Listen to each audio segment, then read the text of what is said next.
अस्सलाम बादशाहे औलिया। अल्हम्दुलिल्लाह वस्सलातु वस्सलामु अला रसूलिल्लाह। অধ্যকার হাটহাজারী উপজেলার মির্জাপুর ঐতিহ্যবাহী সৈয়দপাড়া সমাজ কর্তৃক এলাকা এবং প্রবাসী ভাইয়ের সার্বিক সহযোগিতায় পবিত্র ঈদে মিলাদুন নবী বড় করে বলি সাল্লাল্লাহু আলাইহি ওয়াসাল্লাম এবং হুজুর পীরানে পীর দস্তগীর ফাতিহা শরীফ উপলক্ষে আজকের আজমুস শান মিলাদ মাহফিল 2020 সম্মানিত সভাপতি সৈয়দপাড়া সমাজ পরিচালনা পরিষদের সম্মানিত আহ্বায়ক এবং অত্র 3 নং মির্জাপুর ইউনিয়ন পরিষদের সাবেক চেয়ারম্যান জনাব সৈয়দ আবু তালেব সাহেব বারাকাল্লাহু ফি হায়াতিহি তশরিফ ফরমাছেন সৈয়দপাড়া শাহী জামে মসজিদের সম্মানিত খতিব মুকররম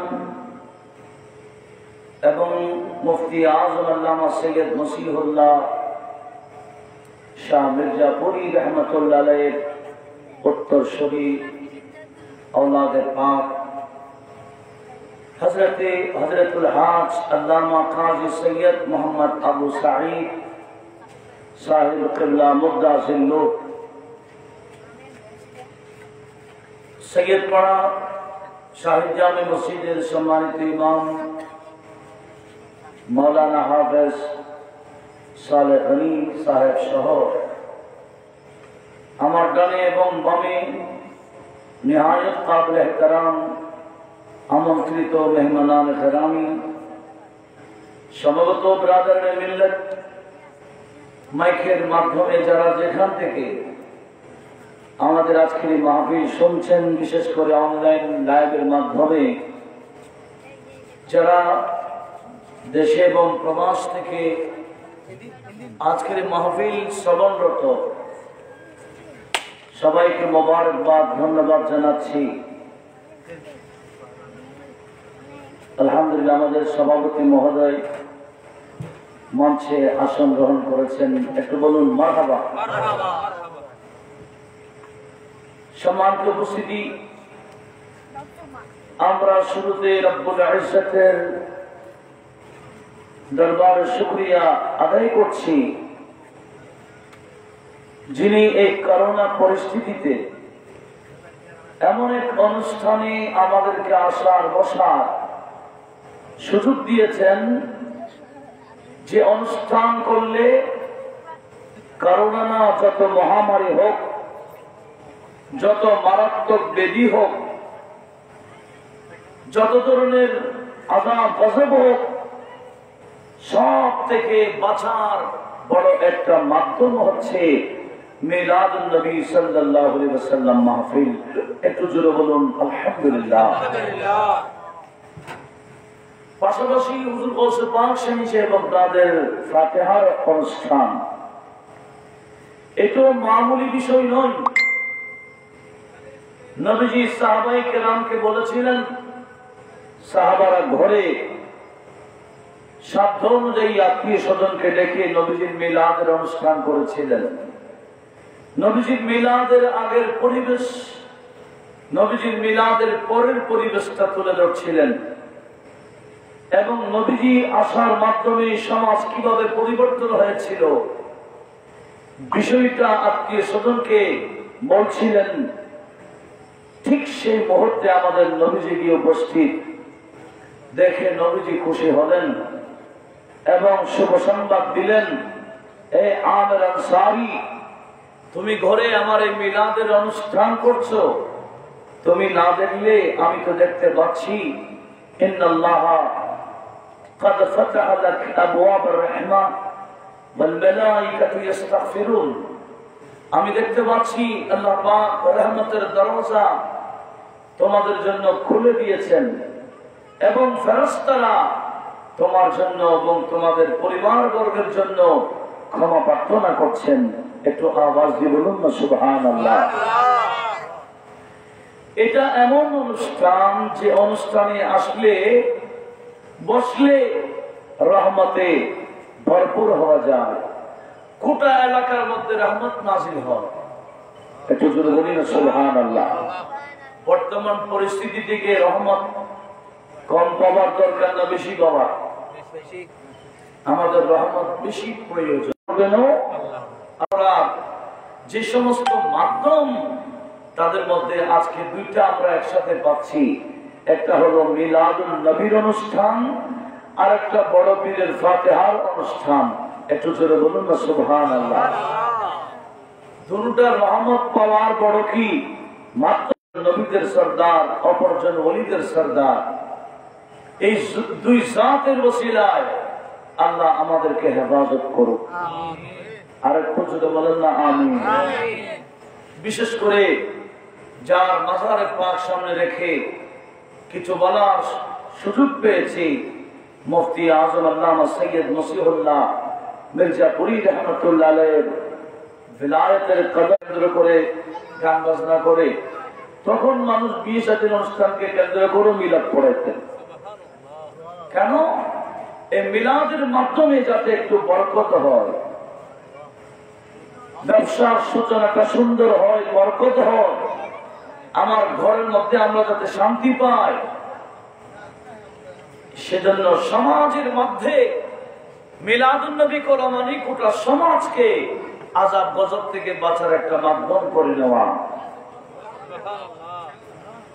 আল্লামা জালালউদ্দিন সুয়ুতী রাহমাতুল্লাহ আলাইহি ওনার বিশ্ববিখ্যাত কিতাব আল ওয়াসাইল ফি শারহি শামাইল, সেই কিতাবের মধ্যে কোরআন এবং সুন্নাহকে সামনে রেখে মূল কথা এভাবে বলেছেন। উনি বলেন, মা মিন বাইতিন আও মসজিদিন আও মুহাল্লাতিন কুরিয়া আলা মাউলুদিন নবী সাল্লাল্লাহু আলাইহি ওয়াসাল্লাম ইল্লা হাফাত আলাইহিম মালাইকাতুর রাহমা।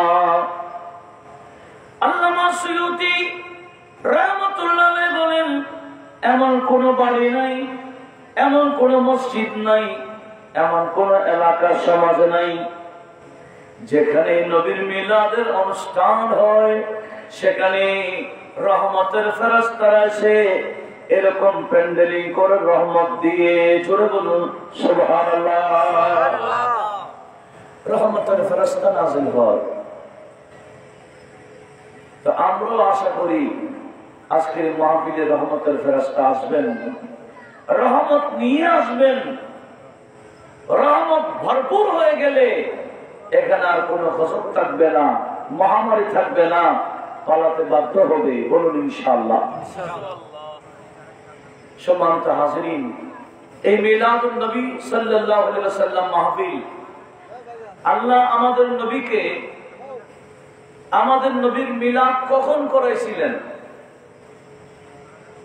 নবীজির মিলাদ কখন করাইছিলেন, পরিবেশটা কেমন ছিল, আর নবীজির মিলাদের মাধ্যমে পরিবেশটা কি পরিবর্তন করালেন, আমরা যদি সেটা সামনে রাখি, অবশ্যই আমাদের উচিত হবে মিলাদের অনুষ্ঠানের মাধ্যমে আমরা যাতে আমাদের সমাজকে পরিবর্তন করি। কথা বলুন ঠিক কিনা? আল্লাহ পাক সুবহানাহু ওয়া তাআলা ইরশাদ করছেন, নবীজির মিলাদের আগে পরিবেশটা কেমন ছিল সেটা আমাদের আল্লাহ কোরআন নাযিল করে আমাদেরকে বর্ণনা করেছেন। সূরা আলে ইমরানের 103 নম্বর আয়াত, যেখানে রব্বুল আলামিন বলেন, ওয়াকুনতুম আলা শাফা হুফরাতিন মিনান নার। বান্দারা, তোমরা যখন জাহান্নামের একেবারে পারে ছিলা, এমন এমন কাজ তোমরা করতে, যে কাজের কারণে তোমরা জাহান্নামের পারে চলে গেছিলা, আর আমি আল্লাহ তোমাদেরকে বাঁচাবার জন্য আমি আল্লাহর পক্ষ থেকে একটা কুদরতি রশি পাঠাই দিলাম তোমাদেরকে উদ্ধার করবার জন্য। জোরে বলুন সুবহানাল্লাহ। তোমরা জাহান্নামে পড়ে যাচ্ছিলা এই আইয়ামে জাহিলিয়াতের কাজগুলো করে করে। মায়া বলতে, দয়া বলতে, সমাজের একে অপরের প্রতি শ্রদ্ধা কাকে বলে, স্নেহ কাকে বলে, এই ধরনের কোন পরিবেশ আরব স্থানে ছিল না। এমনকি আজকে মা জাতিরা মিলাদুল নবী বেশি করা দরকার, কারণ আমার নবীর মিলাদের আগে সেই মা জাতির কোনো গুরুত্ব ছিল না, এদেরকে জিন্দা কবরে ঢুকিয়ে দিত। এই মেয়েদের বড় দুশ্মন ছিল আপন জন্মদাতা বাবা। একটু জোরে বলুন না নাউজুবিল্লাহ। বাবারা মেয়েদের কি ছিল? দুশ্মন ছিল। মেয়ের প্রতি যে মায়া দয়া, এটা আমার নবীজি সৃষ্টি করেছেন। একটু জোরে বলুন না সুবহানাল্লাহ। বড়দের প্রতি শ্রদ্ধা কাকে বলে, নবীজি শিক্ষা দিয়েছেন। ছোটদেরকে স্নেহ কাকে বলে, নবীজি শিক্ষা দিয়েছেন। মারামারি কিভাবে বন্ধ করা যায়, আমার নবীজি শিক্ষা দিয়েছেন। সমাজে কিভাবে শান্তি প্রতিষ্ঠা করা যায়, নবীজি শিক্ষা দিয়েছেন। কিভাবে অবৈধ ব্যবসা করা থেকে মানুষকে বাঁচানো যায়, সিন্ডিকেট বন্ধ কিভাবে করা যায়, সন্ত্রাসী কিভাবে বন্ধ করা যায়, এগুলো সব নবীজি একটার পর একটা পদক্ষেপ নিয়ে নিয়ে এমনকি কমিটি করে করে গোটা সমাজকে সুন্দর করে দিয়েছিলেন। একটু বলুন না সুবহানাল্লাহ।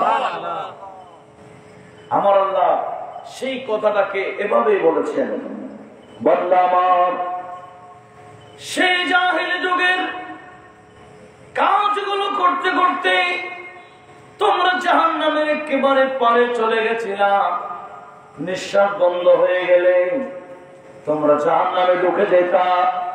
ঠিক সে সময় তোমাদেরকে উদ্ধার করবার জন্য মানুষ ডুবে যাওয়ার সময় যেভাবে বাঁচতে চাই, কেউ যদি রশি ফেলে, রশি ধরলে বেঁচে যাই, ঠিক আমিও তোমাদেরকে বাঁচাবার জন্য আমি আল্লাহর পক্ষ থেকে কুদরতি রশি দিলাম। জোরে বলুন সুবহানাল্লাহ। আমি তোমাদের মাঝে একটা কুদরতি রশি দিলাম। এবার তোমাদের কাজ কি হবে? আল্লাহ বলেন, ওয়াতাসিমু বিহাবলিল্লাহি জামিআ। তোমরা সবাই মিলে আমার এই রশিকে মজবুত ভাবে ধরো। ওয়ালা তাবাররাকু, বিচ্ছিন্ন হইও না। আমার রশিকে তোমরা ধরো। এই আমি যে রশি দিলাম তোমাদেরকে বাঁচাবার জন্য, এটা আমার পক্ষ থেকে বড় নিয়ামত। ওয়াযকুরু নি'মাতাল্লাহ, তোমরা আমি আল্লাহর নিয়ামত কি আলোচনা করো, স্মরণ করো। আমি আল্লাহর নিয়ামতের কথা মানুষদেরকে বলো। জোরে বলুন সুবহানাল্লাহ। কোন নিয়ামত? ইয কুনতুম আদাআ, যে নিয়ামত তোমাদেরকে দেওয়ার আগে তোমরা পারস্পরিক শত্রু ছিলে, দুশ্মন ছিলে, সামান্য বিষয় নিয়ে মারামারি করতে, ভাই ভাইকে মেরে ফেলতে, আত্মীয় আত্মীয়কে মারত, কোন মায়া দয়া বলতে কিছু ছিল না। আল্লাহ বলে, আমি আমার সে মহান নিয়ামত তোমাদের মাঝে পাঠাবার মাধ্যমে ফাআল্লাফা বাইনা কুলুবিকুম, উনি তোমাদের অন্তরে মায়া দয়া সৃষ্টি করেছেন।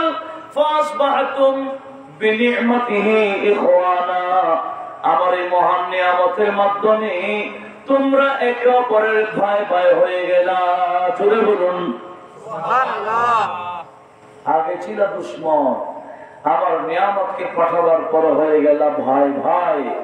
তো ওই নিয়ামতকে আলোচনা করো, ওই নিয়ামতের শুকরিয়া আদায় করো। ওই নিয়ামত হচ্ছে আমি আল্লাহর শ্রেষ্ঠ নিয়ামত। ওই নিয়ামতের চেয়ে বড় নিয়ামত আমি সৃষ্টিও করি নাই। উনি তোমাদের জন্য বড় নিয়ামত, বড় রহমত, বড় বরকত, যত কিছু হতে পারে আমি আল্লাহ আমার বন্ধুকে সব গুণ দিয়ে তোমাদের মাঝে পাঠাইলাম। একটু আওয়াজ দিয়ে বলুন তো সুবহানাল্লাহ। আজকে আমরা সেই মহান নিয়ামতের শুকরিয়া আদায় করার জন্য মাহফিলে মিলাদ আঞ্জাম দিচ্ছি। মিলাদুন নবী মাহফিল করা এর অর্থ হচ্ছে আল্লাহ পাকের এই মহান নিয়ামতের শুকরিয়া আদায় করা। একটু আওয়াজ দিয়ে বলুন না সুবহানাল্লাহ। এই নিয়ামত, এই শুকরিয়া আদায় যদি বা অনেকে অনেক কিছু বলে, নাজায়েজ বলতে চাই, গুনাহের কাজ বলতে চাই, জঘন্য বেদাত বলতে চাই, এখানে কি জঘন্য কোনো কাজ চলছে? গত বছরও হাটহাজারী পার্বত্য স্কুল ময়দানে তাফসীরুল কোরআন মাহফিলের ব্যানারে ফতোয়া দেওয়া হয়েছিল এই মিলাদুন নবী ভাবে পালন করা নাকি জঘন্য বেদাত। একটু জোরে বলি না নাউজুবিল্লাহ। এখানে জঘন্য কি আছে? এখানে জঘন্য কোনো কিছু কাজ চলে? এখানে সব ইবাদত আর ইবাদত চলছে। এই এখানে যতক্ষণ বসবো ততক্ষণ তো সওয়াব তো হবেই, পাশাপাশি গুনাহ মাফ হবে। কথা বলুন ঠিক কিনা?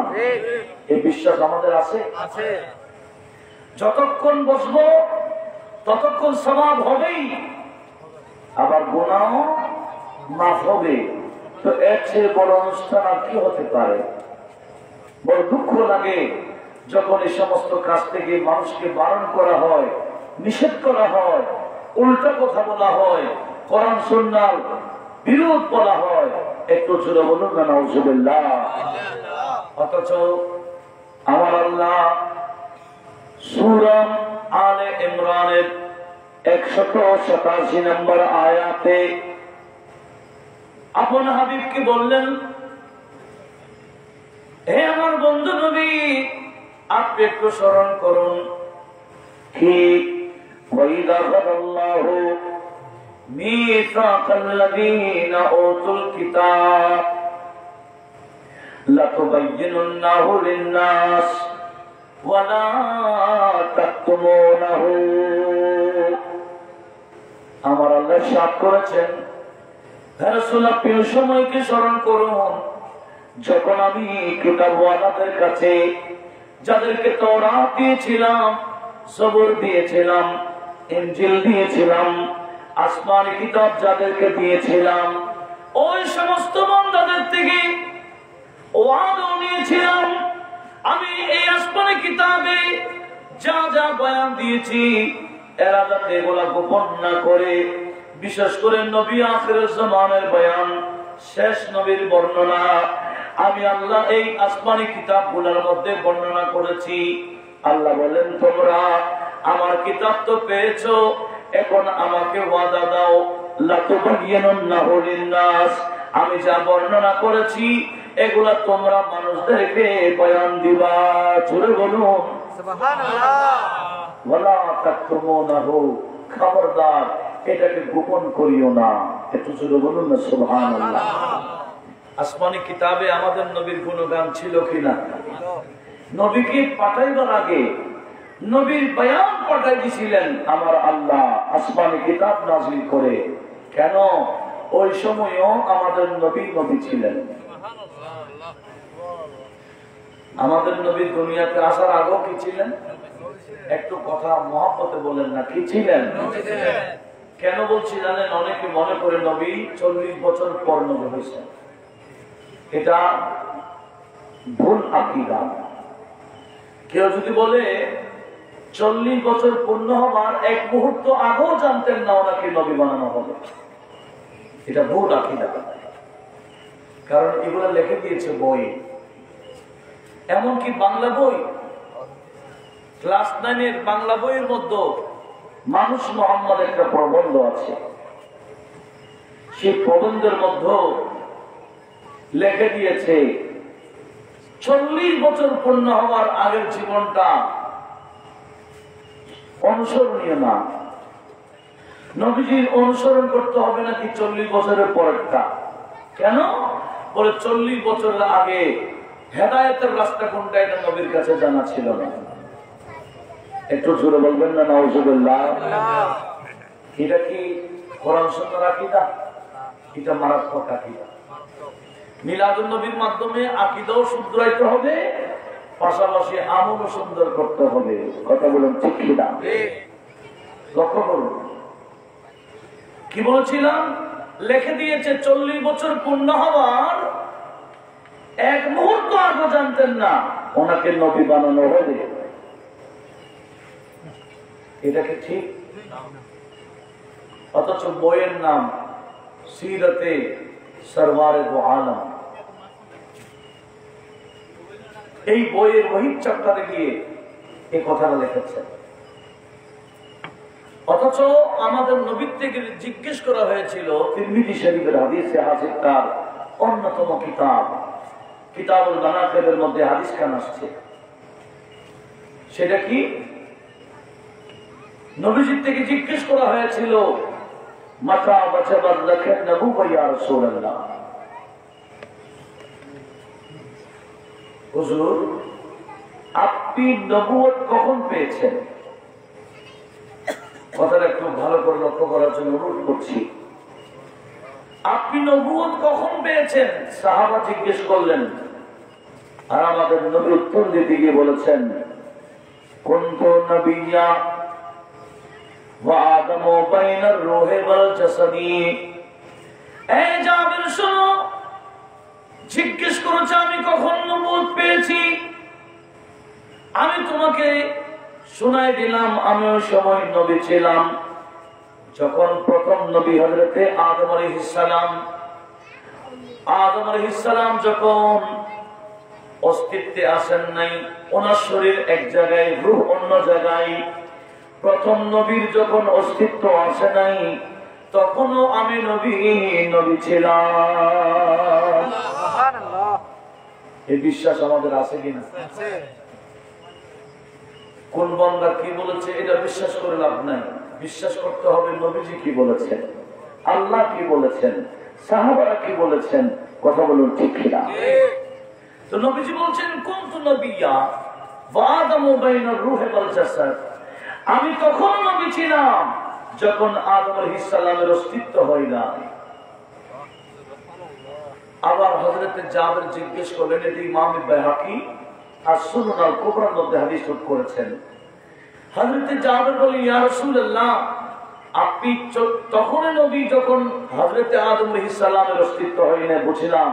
তাহলে আপনি দুনিয়াতে আসার পরও নবী, তো আপনি যে নবী আপনি বুঝছেন কখন, জানলেন কখন?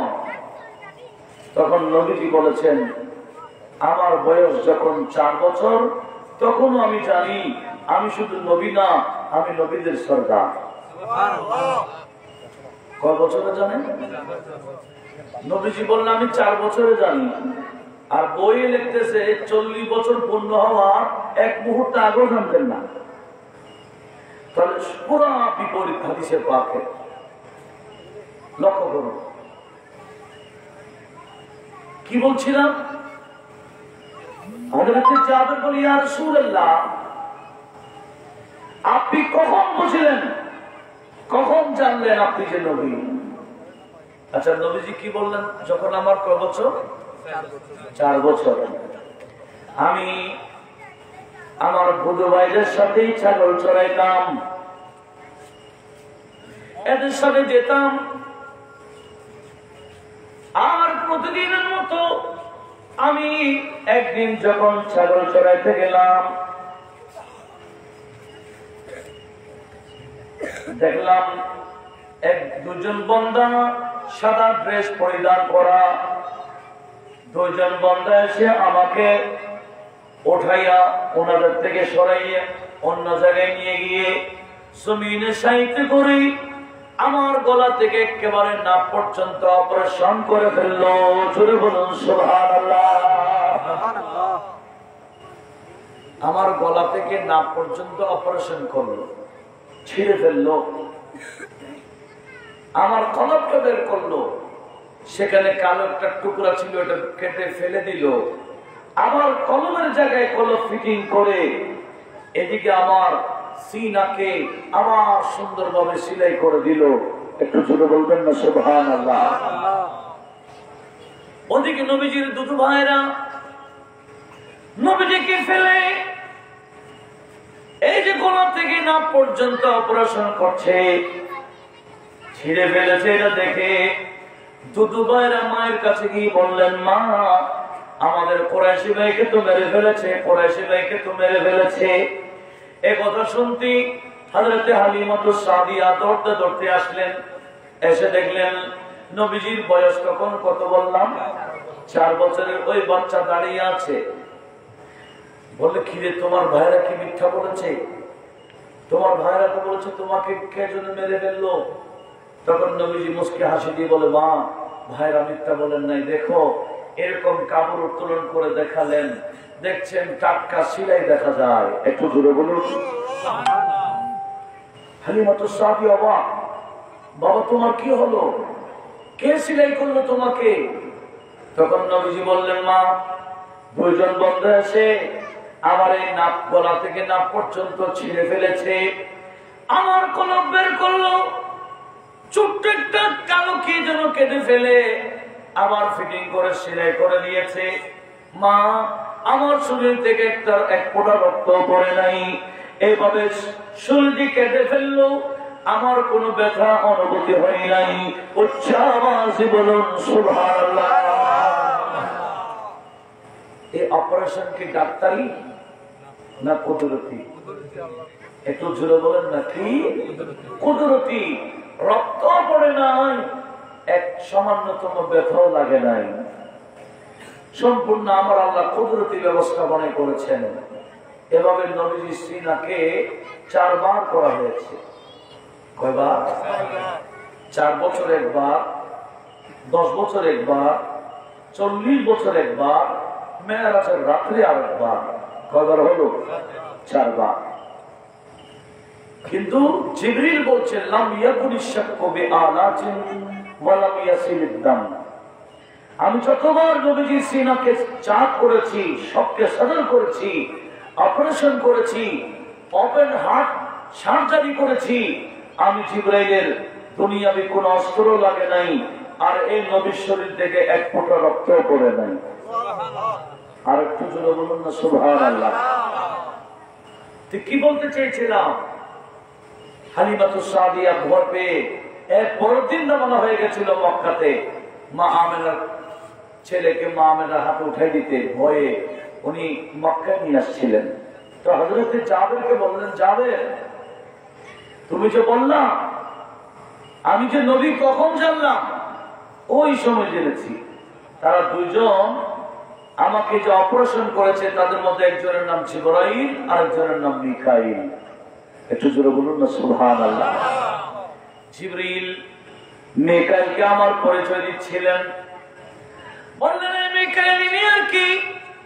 যদি বলার বয়স 4 বছর, ইনি আর কি সাইয়্যিদুল আম্বিয়া ওয়াল মুরসালিন, ইনি আর কি খাতামুল আম্বিয়া, ইনি আর কি রাহমাতুল লিল আলামিন। এভাবে আমার পরিচয় দিয়েছিল জিবরিল মিকাইলকে। তখন সেদিন আমি নিজের কানে শুনেছিলাম, আমি শুধু নবী না, নবীদেরও সরদার।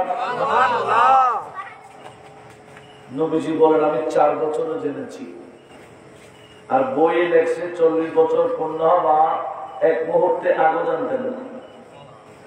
তো এই যিনি লিখেছেন উনিও গুমরাহ, আর ওনার এই বইগুলা পড়ে পড়ে যারা মেনে নেবে তারাও কি গুমরাহ হয়ে যাবে, আকীদা মারাত্মক হয়ে যাবে।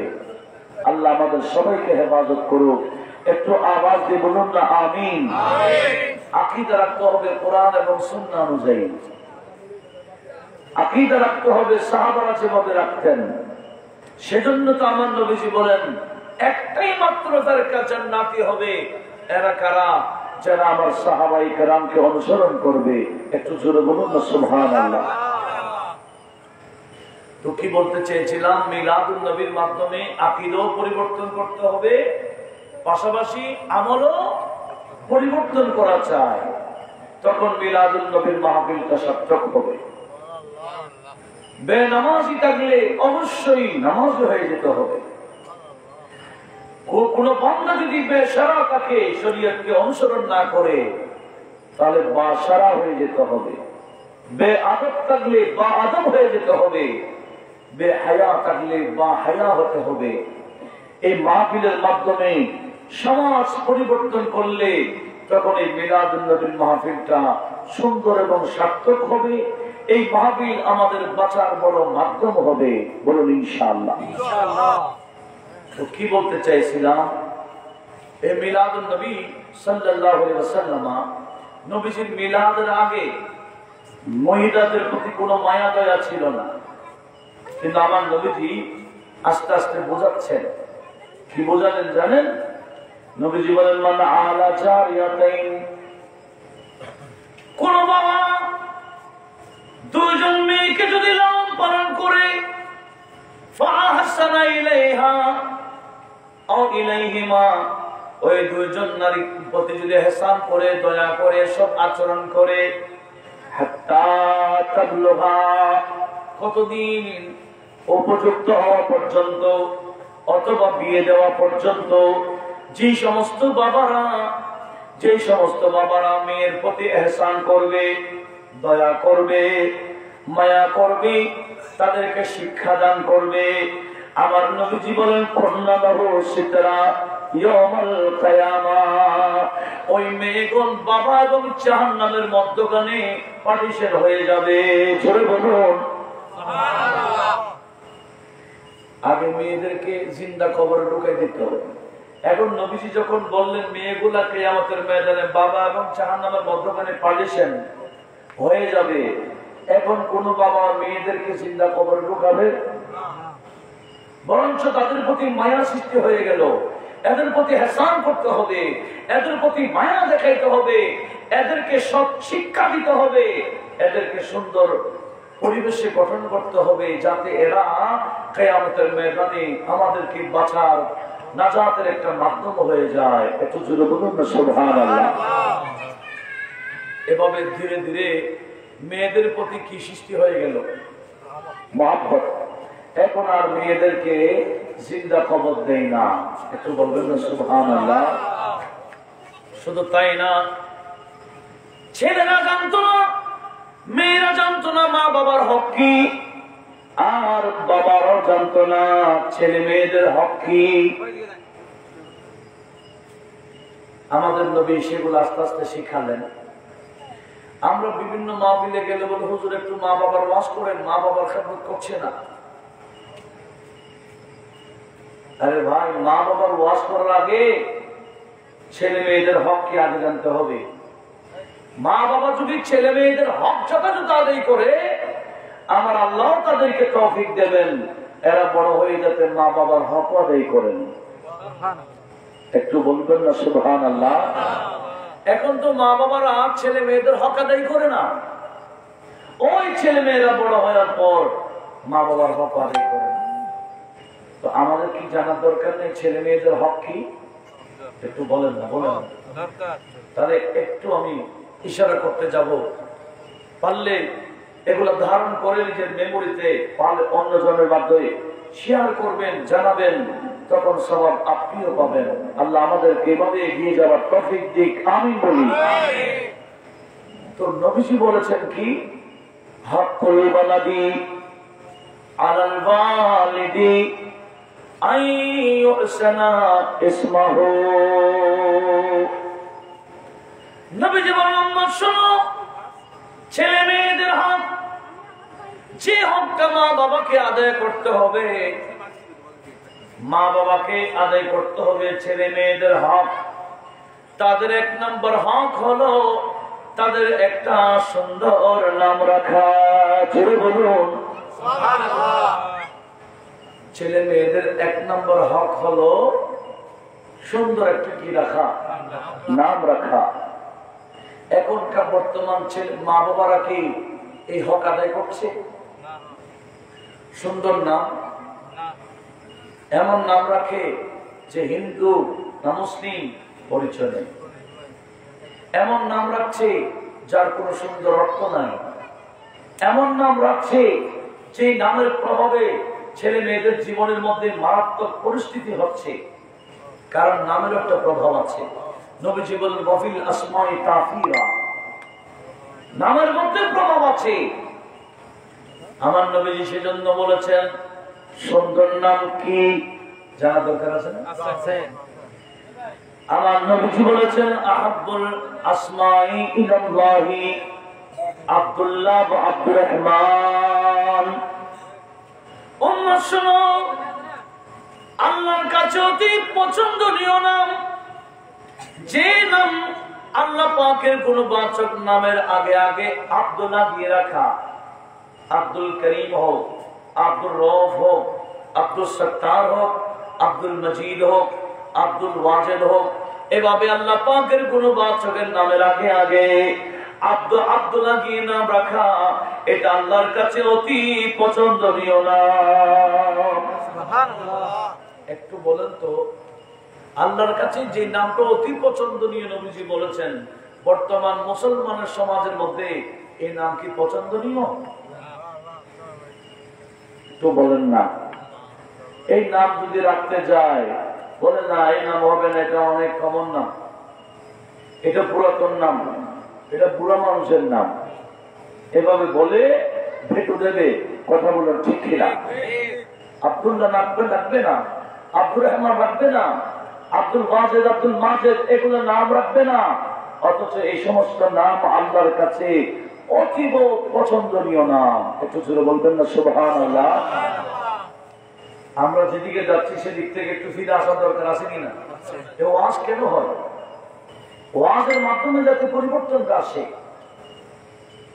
এক নম্বর বললাম আল্লাহর নামের আগে আব্দুল্লাহ দিয়ে নাম রাখা। আর দ্বিতীয় নম্বর নবীজি বললেন তাসাম্মু বিআসমাইল আম্বিয়া। উম্মত আমার, তোমাদের নাম, ছেলেদের নাম আল্লাহর নবীগণের নামে নাম রাখো, আল্লাহর বন্ধুদের নামে নাম রাখো। হতে পারে কিয়ামতের ময়দানে কোন বান্দা আমলের কারণে বেঁচে গেল, ওই নামের ওসিলা হলো আমার আল্লাহ বাঁচাই ফেলতে পারে। কোন ছেলের নাম যদি ইব্রাহিম হয়, গুনার কারণে ফেঁসে যায় কিয়ামতের ময়দানে, আল্লাহ বলবে যা, এই ফেরেশতা তাকে ছেড়ে দাও, জান্নাতে দিয়ে দাও, কারণ আমার বন্ধুর নামের সাথে তার নাম নেই। একটু আওয়াজ দিয়ে বলুন না সুবহানাল্লাহ। সেদিন আল্লাহ যদি কাউকে মাফ করে দেয়, কেন মাফ করলেন, তাকে জাহান্নাম কেন দিলেন না, এরকম কৈফিয়ত তালাশকারী কেউ আছে? আল্লাহ বলে ইউআযিবু মান ইয়াশা ওয়া ইয়াগফিরু মান ইয়াশা। যাকে ইচ্ছা তাকে আযাব দিব, যাকে ইচ্ছা তাকে আমি ক্ষমা করে দেব।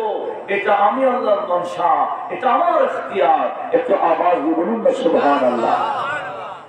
তাহলে যে নামের ওসিলায় হয়তো জান্নাতও পাওয়া যেতে পারে, এইরকম সুন্দর নাম রাখা ছেলে মেয়েদের এক নম্বর হক। আজকে আমরা এই হকটাকে ধ্বংস করে দিচ্ছি, আর আশা করে বসে আছি তারা আমাদের হক আদায় করবে। এটা কখনো না। সুন্দর নাম রাখেন, তবে আনকমন নাম রাখেন। এমন আনকমন নাম রাখতে হবে যার অর্থটা কি হয়, সুন্দর হয়। অনেক সময় নামের মধ্যে একটা প্রভাব থাকে। কি প্রভাব জানেন? সেজন্য হাদিসে পাক করলে দেখা যায় বহু জনের নাম আমার নবীজি পাল্টাই দিয়েছিলেন। বহু সাহাবার নাম নবীজি কি করে দিয়েছেন, পাল্টাই দিয়েছিলেন। কেন? অর্থ সুন্দর ছিল না। যেমন একজন বান্দার নাম জিজ্ঞেস করলেন, নবীজি বলেন মা ইসমুক, তোমার নাম কি? বলে ইয়া রাসূলুল্লাহ, আমার নাম খুজন। খুজন খাসান, খুজন মানে টেনশন। খুজন মানে কি? পেরেশানি, টেনশন। নজরুল্লাহ আনসা বল সহল, তোমার নাম আমি সহল দিলাম, খুজন হবে না, এটা সুন্দর হচ্ছে না। ওই বান্দা কি বললেন জানেন? উনি বলেন মা আনাবে মুখাইয়ির মা সাম্মানি আবাই, আমার বাপ দাদা যে নাম রাখছে এটা আমি পাল্টাবো না। একটু জোরে বলবেন না নাউযুবিল্লাহ। তো যিনি হাদিসটা বর্ণনা করছেন উনি ছিলেন, যিনি নাম পাল্টায় নেই ওনার দাদা, ওনার নাতি। যিনি নাম পাল্টায় নেই নবীজি বলার পরও ওনার কি ছিলেন? নাতি। হাদিস বর্ণনাকারী উনি বলেন আমার দাদার নাম খুজন ছিল, এই নামের একটা মারাত্মক প্রভাব আমি দেখেছি। আমার দাদাও জীবনে পুরা জীবনটাই টেনশনে ছিলেন, আমার বাবাও ছিলেন, এখন আমিও টেনশনে আছি। একটু জোরে বলুন না নাউজুবিল্লাহ। এগুলো ওনারা বললেন কেন? যাতে আমরা শুধরাই।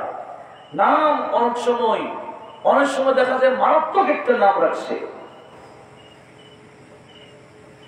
মারাত্মক একটা নাম রেখে বসে আছে, ওই নামের কারণে প্রভাব হয় তার জীবনের উপর।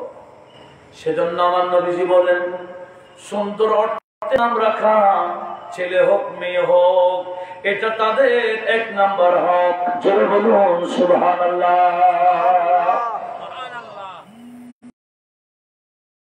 এই ওয়াজ শুনে আমল করার তৌফিক দান করুন। আমরা আজকের ওয়াজ যারা শুনছি সজাগ হতে পারি। কথা বলুন ঠিক ঠিক। 2 নম্বর হক কি? নবীজি বলেন ছেলে হোক মেয়ে হোক, 2 নম্বর হক হলো আইয়ুআল্লিমাহুল কিতাব। ছেলে হোক মেয়ে হোক তাকে কোরআনের তালিম দেওয়া, এটা ছেলে মেয়েদের হক। যে সমস্ত মা বাবা ছেলে মেয়েকে কোরআন শিক্ষা দেয় নাই, ইংরেজি শিক্ষার নামে কোরআনের শিক্ষাকে বাদ দিয়ে দিল, ইংরেজি শিখাইলো, শিক্ষিত বানাইলো, ম্যাজিস্ট্রেট করলো, ব্যারিস্টার বানাইলো, বড় বড় ইঞ্জিনিয়ার বানাইলো, ডাক্তার বানাইলো, ডক্টর বানাইলো, কত কিছু বানাইলো, কিন্তু কোরআন শিক্ষা দেয় নাই। আমার নবী জীবনে ওই মা বাবা ছেলে মেয়ের হকটাকে নষ্ট করে দিয়েছে। জুড়ে বলুন নাউজুবিল্লাহ। এরকম সুশিক্ষিত অনেক শিক্ষিত বড় বড় ফ্যামিলি, শিক্ষিত ফ্যামিলির বড় বড় শিক্ষিতদেরকে কোরআন দিলে পড়তে পারেন। এটাকে আমি অবাস্তব কথা বলছি?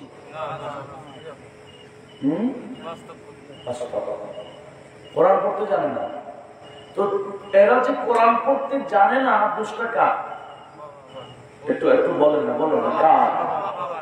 মা বাবা। ওই মা বাবা তাদেরকে কোরআনের তালিম দেয় নাই কেন? ঘুরে ঘুরে কিন্ডারগার্টেনে পাঠাইছিল, মক্তবে পাঠাই নাই। আর ইহুদি নাসারাও মক্তবের, এরা দেখতেছে মুসলমানের ছেলেরা বুকে কোরআন নিয়ে মক্তবে যাচ্ছে ঘুরে ঘুরে। এরা বলছে আমরা এমন এক টাইমের মধ্যে স্কুল খুলে দিতে হবে যাতে কোরআনটা বন্ধ হয়ে যায়। ঠিকই তারা সাকসেস হয়ে গেল। ঠিক ওই টাইমে মক্তবের টাইমে স্কুল খুললো, এখন মক্তব বন্ধ হয়ে গেল, স্কুলের দিকে মানুষ লাইন ধরলো, প্লাস ইংরেজি শিক্ষার নামে কোরআনটা অফ হয়ে গেল। একটু জোরে বলুন না নাউজুবিল্লাহ। আপনি কিন্ডারগার্টেন খুলেন, ইংরেজি শিখান, আমাদের কোনো বাধা নাই, শরীয়ত দৃষ্টিকোণে কোনো বাধা নাই। তবে আপনাকে বলেছে কোরআনের ট্রেন খোলার জন্য। তো 9টা ক্লাস করে 10টা থেকে ক্লাস করে প্রাইমারি স্কুল পড়ে তৎকালীন বড় বড় শিক্ষিত হয় নাই। ওরা কোন কিন্ডারগার্টেনে পড়ছিল তখন? আল্লাহ আমাদেরকে একটু হোশ করার তৌফিক দান করুন। তো কি বলতে চেয়েছিলাম, তাহলে ছেলে মেয়েদেরকে কোরআনের তালিম দিতেই হবে। না দিলে ওই ছেলে মেয়ে বড় হলে মা বাবাকে কষ্ট দেবে, হক আদায় করবে না। জোরে বলুন নাউজুবিল্লাহ। এগুলো বলতেছি আপনাদের হয়তো খারাপ লাগতেছে না? অনেকের চেহারা মলিন দেখা যাচ্ছে মনে হয়। এগুলো আমি ওয়াজ করতেছি। এই ওয়াজ যদি গ্রহণ করেন, যারা ব্যবস্থা করেছেন এদেরও লাভবান হবেন, আমরাও লাভবান হব। মধ্যখানা পরিবারকে, সমাজকে পরিবর্তন করা, এটার নাম ওয়াজ। আল্লাহ আমাদের এই ওয়াজ গুলো গ্রহণ করার তৌফিক দিক, আমিন বলি। কি বলতে চেয়েছিলাম, 3 নম্বর হক হলো ছেলে মেয়েদের হক, যেটা মা বাবাকে আদায় করতে হবে। ওই ছেলে হোক মেয়ে হোক, 7 বছর থেকে 10 বছর পর্যন্ত 3টা বছর ছেলেদেরকে নামাজের প্রশিক্ষণ দিতে হবে। এই 3 বছর নামাজের ট্রেনিং প্রশিক্ষণ দেওয়া, এটা ছেলে মেয়েদের হক। এই হকটা মা বাবাকে আদায় করতে হবে। জোরে বলুন সুবহানাল্লাহ। ছেলে মেয়েদেরকে নামাজি বানানো, ছেলে মেয়েদেরকে কি বানানো? নামাজি বানানো। ছোটবেলা থেকে যদি নামাজের অভ্যস্ত হয়, অভ্যাস করে নেই তাদের, বড় হয়ে কি এরা বেনামাজি হতে পারে? আজকে ছেলে মেয়ে বেনামাজি কেন? বুসকা একটু বলেন না। মা বাবা বলো হুজুর কাকে প্রশিক্ষণ দিবে 3 বছর? ওই মা বাবা নিজেই তো পড়ে না। কথা বলুন ঠিক কিনা? মা বাবা তো নিজেও পড়ে না, ওই সমাজের মানুষ জানে না নামাজ পড়ছে না, নামাজ না পড়লে অবস্থা কি হয়। এক ওয়াক্ত কেউ যদি ইচ্ছা করে নামাজ ছেড়ে দেয়, কয় ওয়াক্ত? আমার ভাইয়ের একটু লক্ষ্য করুন, আপনার একেবারে শুধু শুনলে হবে না, একটা পরিবেশ দিতে হবে। আরেকটু সামনে এসে বসুন, শরীফ পড়ে পড়ে আসুন। আল্লাহুম্মা সাল্লি আলা সাইয়্যিদিনা মুহাম্মাদিন নবিয়িনা শাফিঈনা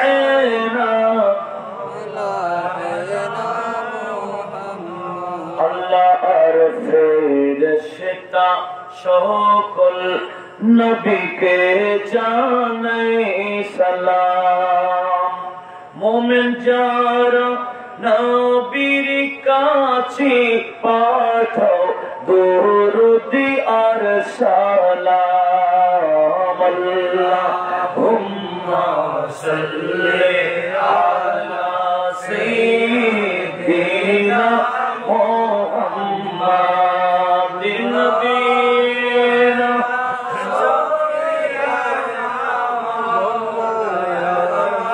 মুহাম্মাদ। নারী হোক পুরুষ হোক, ইচ্ছা করে কেউ যদি এক ওয়াক্ত নামাজ ছেড়ে দেয়, আমার নবীজি বলেন আমার আল্লাহ তাকে 80 হুকবা জাহান্নামে জ্বালাবেন। এক হুকবা মানে 1000 বছর। 80 হুকবা মানে 80,000 বছর জ্বলতে হবে। কয় ওয়াক্ত না পড়লে? আর ডেইলি কয় ওয়াক্ত আছে? ডেইলি 5 ওয়াক্ত।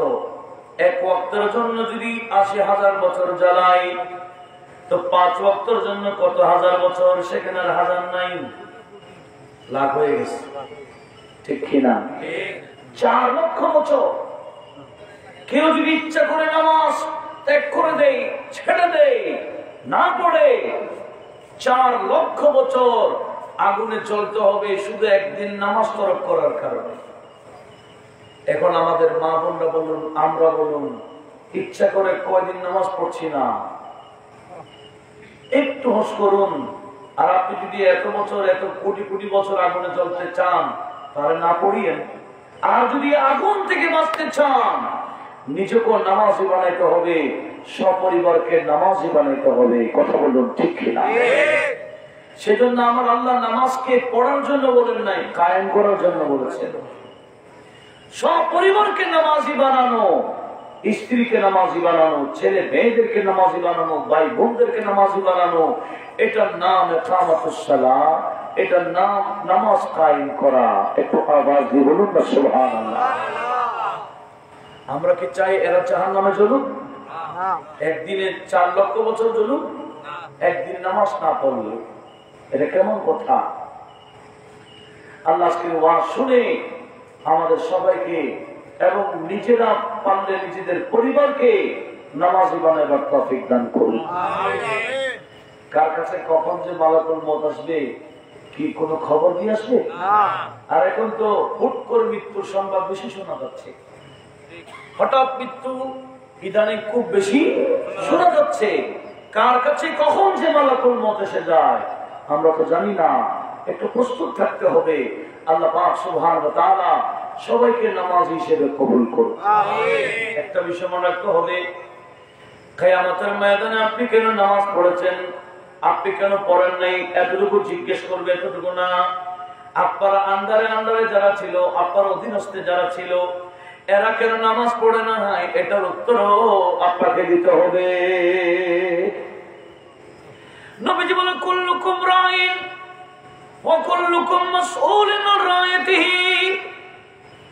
তোমরা কিয়ামতের ময়দানে ব্যাপারে প্রশ্নকিত হবে তাই না, তোমাদেরকে প্রশ্ন শুধু নিজের ব্যক্তিগত জীবন নিয়ে করা হবে তাই না, তোমাদের অধীনস্থে যারা ছিল, তোমাদের ওয়াইফ ছিল, তোমাদের ছেলে মেয়ে ছিল, তোমাদের ভাই বোন ছিল, এরা কেন নামাজ পড়ে নাই, এরা কেন বেহায়া মোতাবেক চলেছিল, এরা কেন অশ্লীলতা করেছিল, এরা কেন শরীয়ত বিরোধী কাজ করেছিল, এরা কেন অন্যায় করেছিল, এরা কেন ব্যভিচার করেছিল, এরা কেন শরাব মদ পান করেছিল, এটার উত্তর আমাদেরকে দিতে হবে।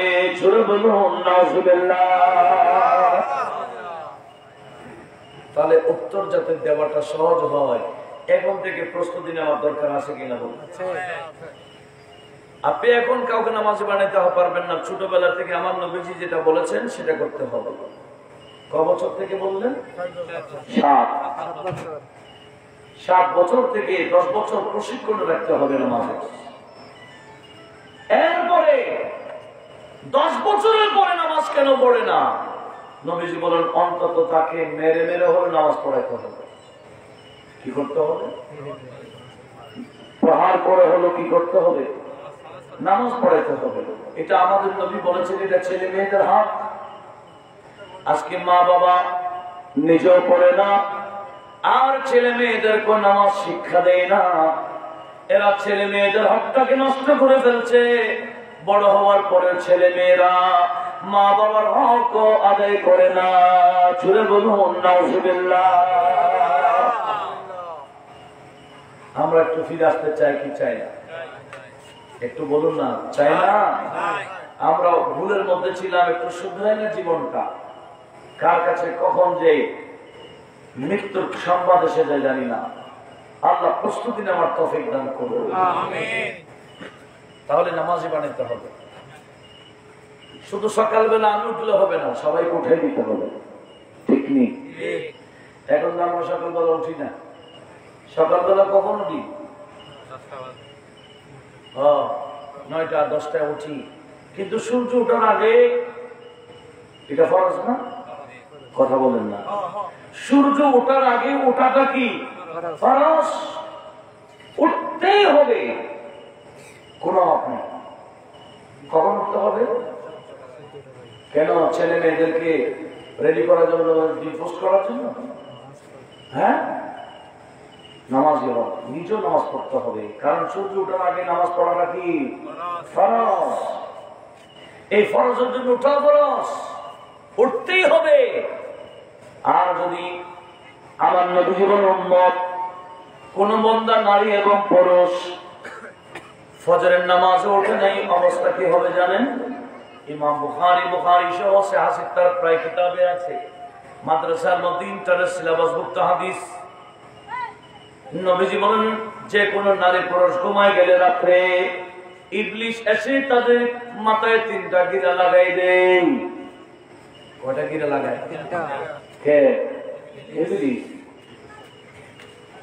নবীজি বলেন, কোন বান্দা, সে পুরুষ হোক বা নারী হোক, ফজরের নামাজের জন্য আল্লাহু আকবার বলে যখন উঠে গেল, শয়তানের 3টা গিরার মধ্যে একটা গিরা খুলে যায়। হাজত সেরে যখন ওযু বানাইলো নামাজ পড়বার জন্য, 2য় নাম্বার গিরা খুলে যায়। আর যখন ফজরের নামাজটা পড়ে নেই, তখন 3 নাম্বার গিরাও খুলে যায়। নবীজি বলেন, তোমার গিরা খুলেছে বুঝবা কিভাবে? নবীজি বলেন, ফজরের নামাজ ওয়াক্ত মোতাবেক পড়ে দেখিও, তোমার অন্তরে একটা আনন্দের ঢেউ মারবে, অন্তর খুশি হয়ে যাবে, তখন তুমি বুঝতে পারবা গিরাগুলো খুলে গেছে।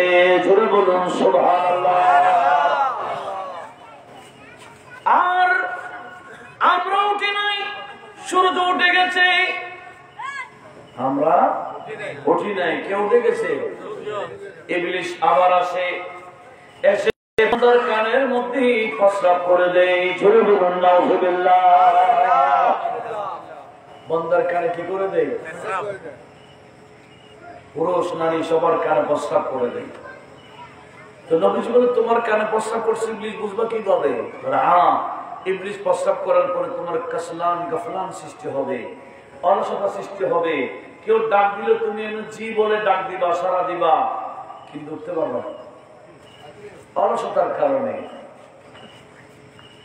দেখেন হাদিসের সাথে আমাদের বাস্তবতার মিল আছে কিনা বলুন। তো আমরা কি চাই আমাদের কানগুলো ইবলিসের জন্য প্রস্রাবখানা হোক? হ্যাঁ, তাহলে আমাদেরকে কি করতে হবে? কখন? সূর্য ওঠার আগে। সেজন্য আমাদের জাতীয় কবি আমাদেরকে ছোটবেলায় তালিম দিয়েছিলেন, যদি বা বর্তমানে এটা নাই, আমি হব সকালবেলার পাখি। আছে এখন এটা? এখন এগুলো নেই তো। আমি হব সকালবেলার পাখি, সবার আগে কুসুম বাগ উঠবো আমি ডাকি, সূর্য মামা জাগার আগে উঠবো আমি জেগে। একটু জোরে বলুন না সুবহানাল্লাহ। আমাকে জাগতে হবে কোন মামার আগে? ছোট বাচ্চাদেরকে আমাদের জাতীয় কবি তালিমটা দিলেন, সূর্য মামা জাগার আগে উঠে যেতে হবে। কেন? সূর্য ওঠার আগে আমার কাজ আছে, আমাকে নামাজ পড়তে হবে, এটা ফরজ। আল্লাহ আমাদেরকে এভাবে কবরের প্রস্তুতি নেওয়ার তৌফিক দান করো, আমিন বলি আমিন। তাহলে ছেলে মেয়েদেরকে নামাজি বানানো কার দায়িত্ব? মেয়েদেরকে পর্দাশীল বানানো দায়িত্ব কার? বিয়ের পরে মেয়েটাকে যদি বোরকা পরাই দেন, এই মেয়ে বলে আমার নিঃশ্বাস বন্ধ হয়ে গেছে, কেন জীবনের বোরকা পরে নেই? এই পরিবেশে তো ছিল না। তো বোরকা এটা পরাইতে হবে কখন? ছোটবেলা থেকে অভ্যস্ত করতে হবে। এখন তো বোরকা পরানো দূরের কথা, আমরা ছেলের ড্রেস মেয়েকে পরাই দিই। ড্রেস হলো ছেলে, পড়ায় কাকে?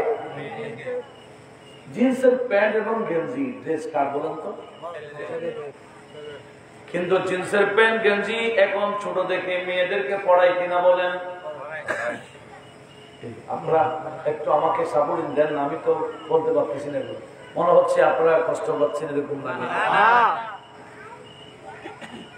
কারণ এই ওয়াজ বর্তমান সমাজে নেই। এখন আমরা আওয়াজের ভক্ত, আমরা ওয়াজের ভক্ত নেব, আওয়াজের ভক্ত। এগুলো পাল্টাইতে হবে। ওয়াজের মাধ্যমে আমাদের সমাজ পরিবর্তন হইতে হবে। মিলাদ নবী করলে হবে না। নবীজির মিলাদের মাধ্যমে গোটা জগৎ নবীজি যেভাবে পরিবর্তন করেছেন, নবীজির মিলাদের মাধ্যমে, এই অনুষ্ঠানের মাধ্যমে সমস্ত অন্তত আমাদের পরিবর্তন করতে হবে। ঠিক কিনা? আমি আমার পরিবারকে ঠিক করলাম, আপনি আপনারটা করলেন, উনি ওনারটা করলেন, প্রত্যেকে আপন আপন পরিবারকে গাইড করলে সমাজ তো অটোমেটিক ঠিক। কথা বলুন ঠিক কিনা? আল্লাহ আমাদেরকে সেভাবে এগিয়ে যাওয়ার তৌফিক দিক, আমিন বলি। কি বলছিলাম? হ্যাঁ, ওই ছেলে মেয়েদেরকে ড্রেস পরায় কার? জিন্সের প্যান্ট আর গেঞ্জি ছোটবেলায় পড়েছে, আর একটু বড় হয়েছে এখনো পড়তেছে, আরো বড় হয়েছে এখনো পড়তেছে, উপযুক্ত হয়ে গেল এখনো পড়ে। আপনাদের নজরে পড়ে না? উপযুক্ত হয়ে গেল, এখন মেয়ে জিন্সের প্যান্ট গেঞ্জি পরে রোডে রোডে ঘুরে, তার সংকোচ বোধ নাই। কেন? এটা তো ছোটবেলা থেকে তার ড্রেস ছিল, সংকোচ বোধ চলে গেল।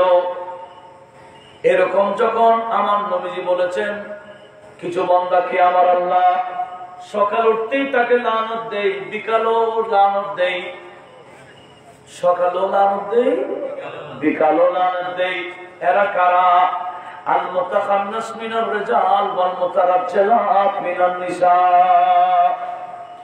নবীজি বলেন, যে সমস্ত পুরুষ মহিলার মতো চলে, যে সমস্ত পুরুষ মহিলাদের মতো চলে, এরা হলো আল মুতাখান্নাসাত মিনার রিজাল, মহিলার মতো চলে। আবার কতগুলো আছে ওয়াল মুতারাজ্জিলাত মিনান নিসা, এমন কিছু মহিলা যারা পুরুষের মতো চলে, যারা পুরুষের বেশ ধরে। এরকম নারী, এরকম পুরুষ। পুরুষ তো পুরুষ, লম্বা লম্বা চুল, দাড়ি তো নাই, দূর থেকে বোঝা যায় না, ড্রেসও সেরকম। নারী না পুরুষ বোঝা যায় না। পুরুষ বলে না, পুরুষ পরে নারীর ড্রেস, আর নারীরা পরে পুরুষের ড্রেস, শার্ট প্যান্ট পরে, গেঞ্জি পরে। আর আমরা মনে করি এগুলো শিক্ষিত সমাজ, এরা সমাজকে বরবাদ করছে। কথা বলুন ঠিক কিনা? লক্ষ্য করুন, এটা অভিশাপ। নবীজি বলেন এই সমস্ত নারী এবং পুরুষকে অভিশাপ দেখেই কখন কখন দেয়, সকালও দেয় বিকালও দেয়। তাহলে যে সমস্ত মা বাবা ছেলে মেয়েদেরকে অভিশপ্ত জীবন করাচ্ছে, বলেন তো এরা ছেলে মেয়েদের হক নষ্ট করছে না? অবশ্যই বলেন, অবশ্যই। ওই মা বাবারা ছেলে মেয়েদের হক নষ্ট করছে, কারণ তাদেরকে অভিশপ্ত জীবন বানাই দিচ্ছে। সকালেও আমার আল্লাহ তাদেরকে লানত দেয়, বিকালেও আমার আল্লাহ তাদেরকে লানত দেয়। একটু জুড়ে বলি না নাউজুবিল্লাহ। তাহলে ওই সমস্ত ড্রেস থেকে একটু দূরে থাকার দরকার আছে কিনা বলেন? এমনকি এমন এমন ড্রেস পরাই মেয়েদেরকে, ফিটিং ফিটিং ড্রেস কারা পরায়? একটু বলেন না, বলেন না। মেয়ে উপযুক্ত হওয়ার পরও ফিটিং ফিটিং ড্রেস পরাচ্ছে। আবার এমন ড্রেস পরাচ্ছেন, নেটের ড্রেস, যেগুলা পরার পরও শরীর দেখা যায়। এগুলো কি মুসলমানের ড্রেস? আমার নবীজি কি বলেছেন জানেন? এটা আবু দাউদ শরীফের হাদিস, মিশকাতও আছে। সিনফানে মিন আহলিন নার, নবীজি বলেন দুইটা খাসলত জাহান্নামীদের খাসলত, একটা হলো পুরুষের, আরেকটা হলো নারীদের। পুরুষের খাসলত কি? ফি আইদিহিম সাওতুন কাদনাবিল বাকারা ইয়াদরিবুনা বিহা আন-নাস। নবীজি বলেন আখিরি জামানায় এমন কিছু পুরুষ বের হবে যাদের হাতের মধ্যে দুর্রা থাকবে, লাঠি থাকবে, অন্যায় ভাবে মানুষদেরকে মারবে। জোরে বলুন নাউজুবিল্লাহ। এরকম কিছু আছে কিনা? সন্ত্রাস আছে কিনা? যাদেরকে মানুষ ভয় পায়। কি তাদেরকে ভয় পাবেন কেন? সমাজ ঐক্যবদ্ধ থাকেন না। সমাজ ঐক্যবদ্ধ থাকলে আমার নবী হিলফুল ফুসুল করে আরব থেকে সন্ত্রাসবাদকে চিরতরে বিদায় করে দিয়েছিলেন, সমস্ত যুবককে এক করে। আর আমরা এখন ভয় পাই। এরা তো মুসলিমের কয়েকজন, আমরা তো বেশি। কথা বলুন ঠিক কিনা? তো কি বলতে চাচ্ছিলাম, এমন কতগুলা পুরুষ বের হবে যারা অন্যায় ভাবে মানুষদেরকে মারবে। এরা হলো জাহান্নামী পুরুষ। অন্যায় ভাবে কেউ যদি একটা তাপ করে দেয়, হাদিসে পাকে আমার নবীজি কি বলেছেন? আতাদরুন মাল মুফলিস ইয়াউমুল কিয়ামah, এ আমার সাহাবারা কিয়ামতের ময়দানে গরীব কে জানো? সাহাবারা বলেন মান লাইসা লাহু দিনার ওয়ালা দিরহাম, যার দিনার দিরহাম পয়সা টাকা পয়সা নাই সেই তো গরীব। নবীজি বলেন এটা দুনিয়ার কথা বলতেছো, আমি আখিরাতের কথা বলছি। আখিরাতে গরীবকে জানো? নবীজি বলেন আখিরাতের গরীব ওই বান্দা যে বিরাট বিরাট সওয়াবের পাহাড় নিয়ে উঠবে। নামাজের সওয়াব, দান খায়রাতের সওয়াব, হজের সওয়াব, এই সওয়াব সেই সওয়াব, বিরাট বিরাট সওয়াবের পাহাড় নিয়ে উঠবে। কিন্তু তার পাওনাদার লাইন ধরবে। কেউ বলবে আল্লাহ এই বান্দা আমাকে অশ্লীল গালি দিয়েছিল, কেউ বলবে আল্লাহ এই বান্দা আমাকে থাপ্পড় দিয়েছিল, কেউ বলবে আল্লাহ সে আমার জমিন দখল করেছিল, কেউ বলবে আল্লাহ এই বান্দা আমাকে মেরেছিল, কেউ বলবে আল্লাহ আমার টাকা নিয়ে ফেলেছিল। এভাবে পাওনাদার লাইন ধরবে। সেদিন টাকার বদলা টাকা দেওয়া হবে না, জমিনের বদলা জমিন দেওয়া হবে না, থাপ্পড়ের বদলা থাপ্পড় দেওয়া হবে না, গালির দেওয়া গালি দেওয়া, গালির বিনিময়ে গালি দেওয়া হবে না। সেদিন আদান প্রদান হবে সওয়াব এবং গুনাহ। সওয়াব এবং গুনাহ। পাওনাদারকে বলবে তুমি কি কি করছে? সে বলে আমাকে গালি দিছে, ধরো তোমার গালির পরিমাণ সওয়াব দিল। আর তো বলো আল্লাহ আমাকে থাপ্পড় দিয়েছিল, ধর তুমি এই থাপ্পড় অনুযায়ী সওয়াব নিয়ে ফেলো। আল্লাহ জমিন দখল করছে, নিয়ে যাও নিয়ে যাও। সওয়াব দিতে দিতে সব শেষ, পাওনাদার এখনো রয়ে গেছে। তখন নবীজি বললেন ওই পাওনাদারের গুনাহ গুনাহ তার মাথায় ওঠানো শুরু হবে। সওয়াব তো শেষ, এখন কি আনা হবে? পাওনাদারের গুনাহ তার মাথায় উঠানো হবে। ফাতুরি আইলাম না, তাকে জাহান্নামে নিক্ষেপ করা হবে। একটু জোরে বলুন না নাউজুবিল্লাহ। ওই বান্দা হবে কিয়ামতের ময়দানে বড় গরীব। আমরা কি গরীব হতে চাই? একটু জোরে বলেন না। আমরা কি কিয়ামতের গরীব হতে চাই? আল্লাহ হেফাজত করুন। আর একটু জোরে বলেন না। সেজন্য কাউকে অশ্লীল গালি দিল এটার বিনিময়ে সবাব দিয়ে ফেলতে হবে, সতর্ক থাকিয়েন। কাউকে আজকে তারপর আছে আপনি থাপ্পড় একটা মারে দিচ্ছেন, ওর তাপ্পড় দিলে কি হয়েছে বলে মারে দিচ্ছেন, কি হয়েছে এখন দিচ্ছেন না, কিন্তু সবাব দিতে হবে। কোথায়? কিয়ামতের ময়দানে। আপনি লাঠি, আপনি ভয় দেখাচ্ছেন, আপনার অস্ত্র আছে, কয়দিন ভয় দেখাবেন? আপনার দাপট কয়দিন থাকবে? এসব নিয়ে যাবেন না ভিতরে, কিয়ামতের ময়দান উঠবেন না, সেদিন আপনার চেয়ে বড় পরিবার কেউ থাকবে না। আল্লাহ এই কথাটা স্মরণ রাখার সবাইকে তৌফিক দান করুন। কি বলতে চেয়েছিলাম? তাহলে জাহান্নামী পুরুষ কারা? যাদের হাতে অস্ত্র থাকবে, লাঠি থাকবে, তোররা থাকবে, এই থাকবে, অন্যায় ভাবে মানুষদেরকে মারবে, এরা হলো জাহান্নামী পুরুষ। জোরে বলুন নাউযুবিল্লাহ। আর জাহান্নামী নারীকে নবীজি বলেন কাসিয়াতুন আরিয়াতুন মাইলাতুন মুমিল্লাত। আখির জামানায় এমন কিছু নারী বের হবে যারা কাসিয়াত হবে, পোশাক পরিধান করবে, কিন্তু শরীরও দেখা যাবে। জোরে বলুন নাউযুবিল্লাহ। কাপড়ও পরবে, শরীরও। আমরা সবাই কাপড় পরছি, আমাদের শরীর দেখা যায় না। কাপড় পরলে শরীর কিভাবে দেখা যায়? কিন্তু আমাদের মা বোনরা মাঝে মাঝে এমন কিছু কাপড় পরে যে কাপড় পরলো কি দেখা যায়? শরীর দেখা যায়। আছে কিনা? এগুলা কি আমাদের মুসলমানের ড্রেস?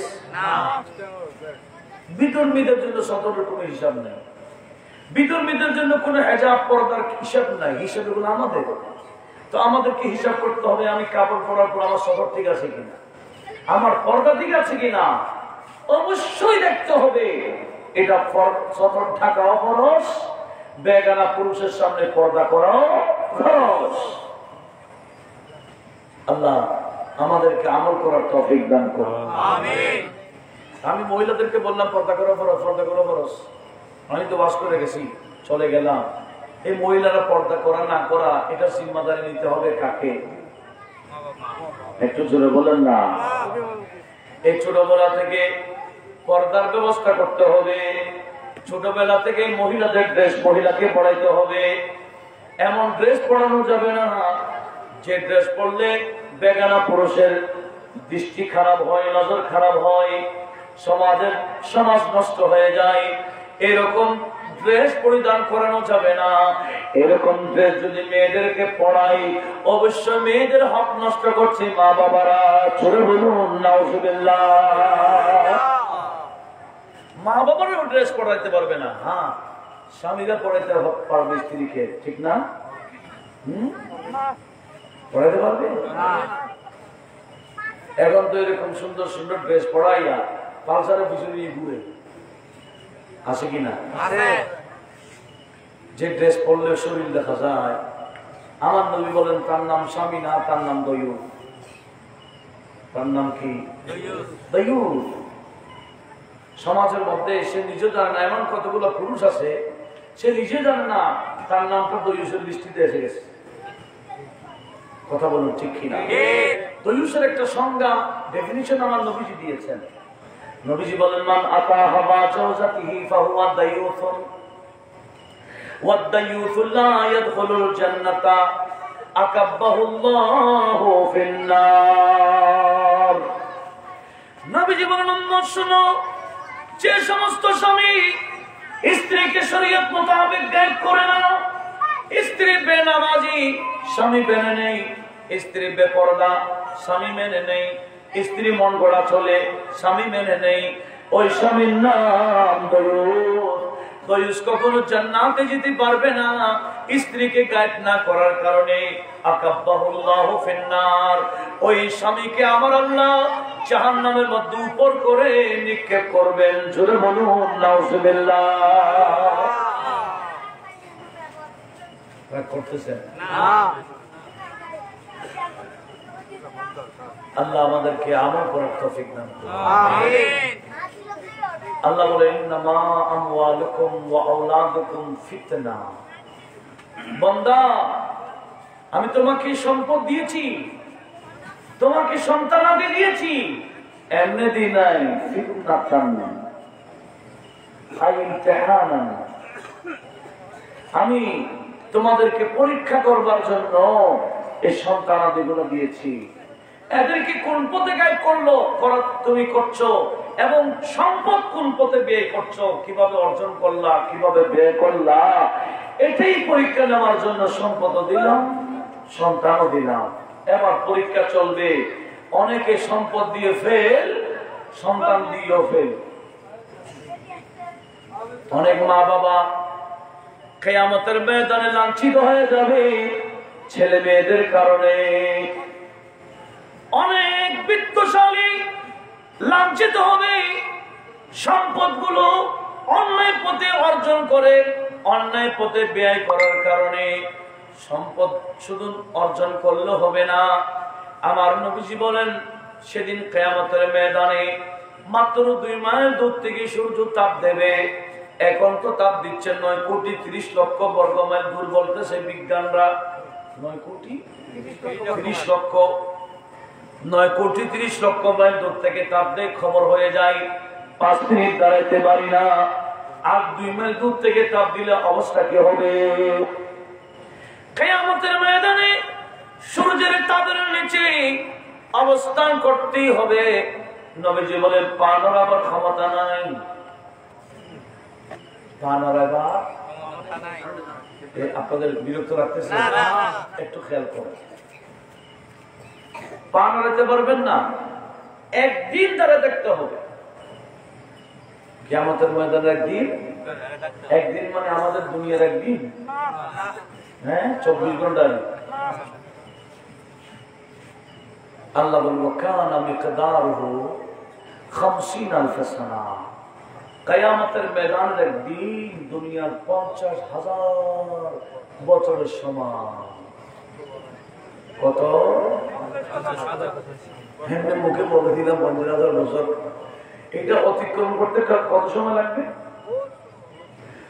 50,000 বছর সময় অতিক্রম করতে, যে লং টাইম। কিয়ামতের ময়দানের একদিন হবে তত লম্বা।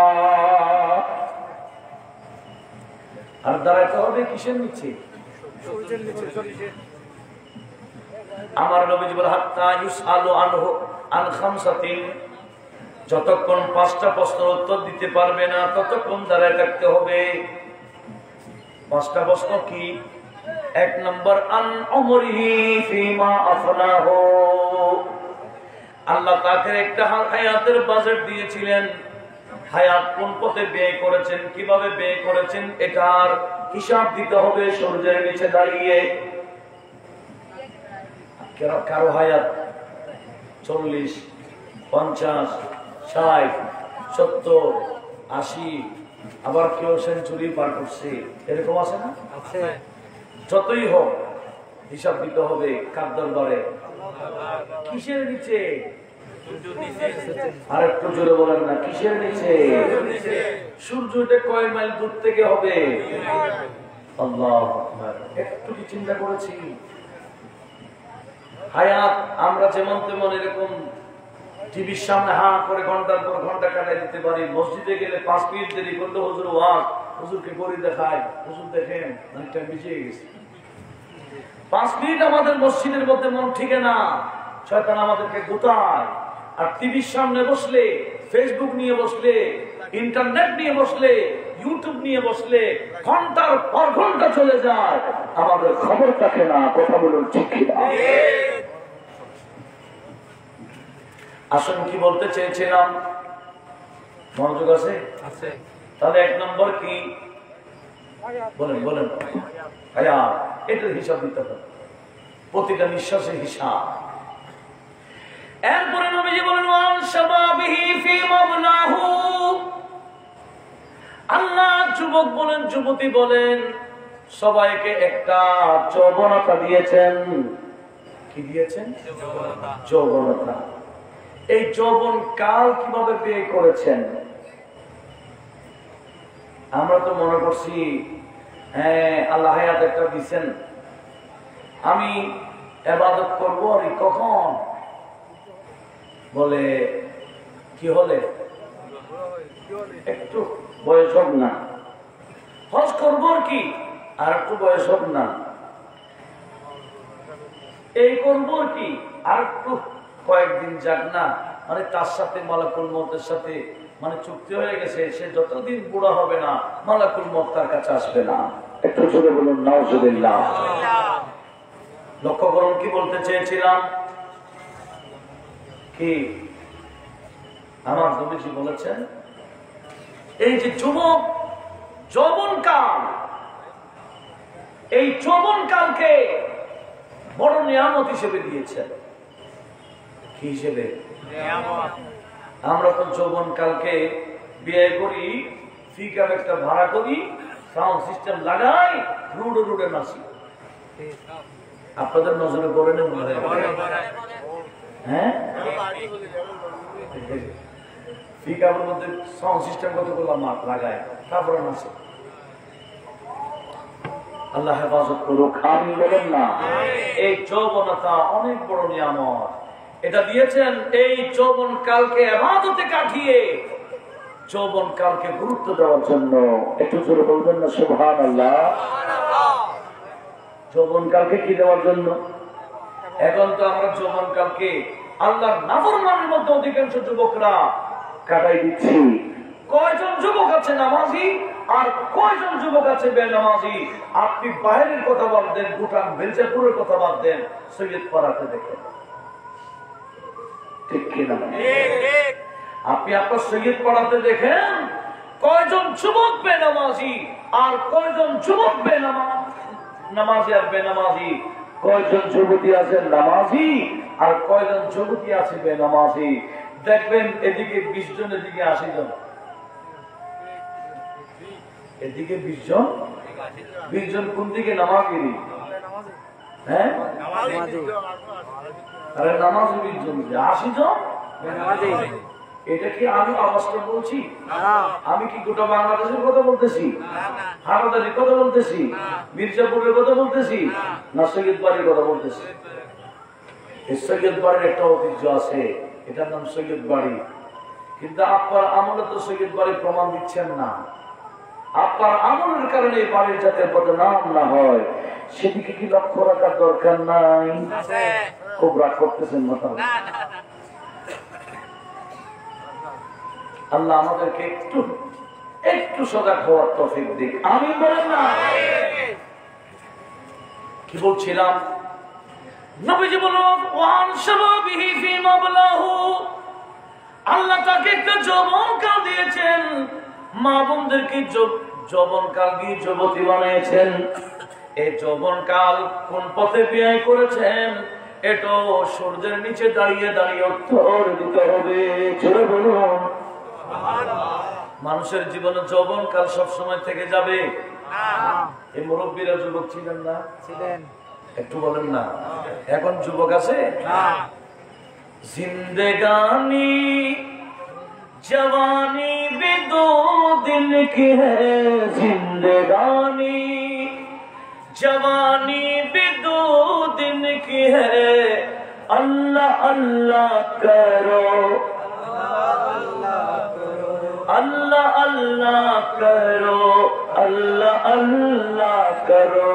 दुनिया वालों ये दुनिया तो 2 दिन की है, दुनिया वालों ये दुनिया तो 2 दिन की है, अल्लाह अल्लाह करो, अल्लाह अल्लाह करो, अल्लाह अल्लाह करो, अल्लाह अल्लाह करो। जिंदगानी जवानी भी 2 दिन की है, जिंदगानी जवानी भी 2 दिन की है, अल्लाह अल्लाह करो, अल्लाह अल्लाह करो, अल्लाह अल्लाह करो, अल्लाह अल्लाह करो।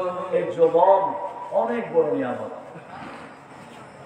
আর আমরা তো জীবন কালকে বেছে নিই নাফরমানি করার জন্য, গুনাহের কাজের জন্য। সেজন্য আমার নবী বললেন ইগতানিম খামসান ক্বাবলা খামসিন, উম্মত তোমার জীবনে 5টা দিক আসবে ভালো, আবার 5টা দিক আসবে খারাপ। একটু একটু খেয়াল করি, একটু খেয়াল করি। কয়টা দিক? 5টা দিক ভালো, 5টা দিক খারাপ। তোমার ভালো দিকটাকে গুরুত্ব দাও, খারাপ দিকটা আসার আগে আগে। তখন নবীজি বলেন, সেখানে প্রথমে বলেছেন শাবাবাকা ক্বাবলা হারামিকা।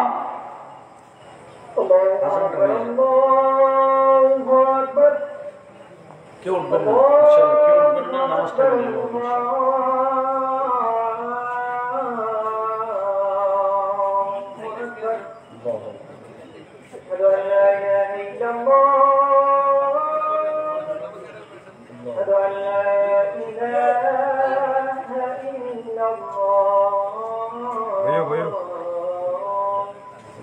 নামাজের বিরতি শেষ করি, নামাজের বিরতি। أشهد أن محمدا رسول الله حي على السلام حي على السلام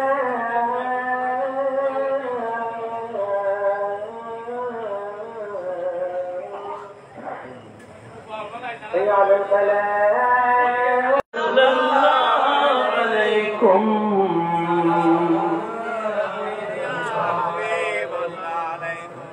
आपकी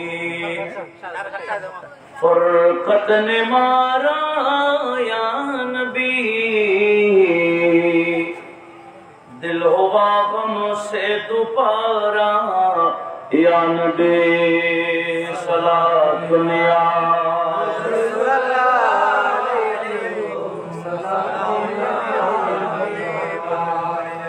अच्छा जब আমি জামাতের আগে বসে করব ইনশাআল্লাহ।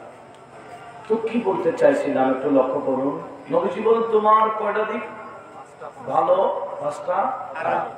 তার মধ্যে প্রথমে বলেছেন শাবাবাকা ক্বাবলা হারমিকা, তোমার যৌবনতাকে গুরুত্ব দাও, যৌবনতা হারায় ফেলার আগে আগে। একটু জোরে বলুন না সুবহানাল্লাহ।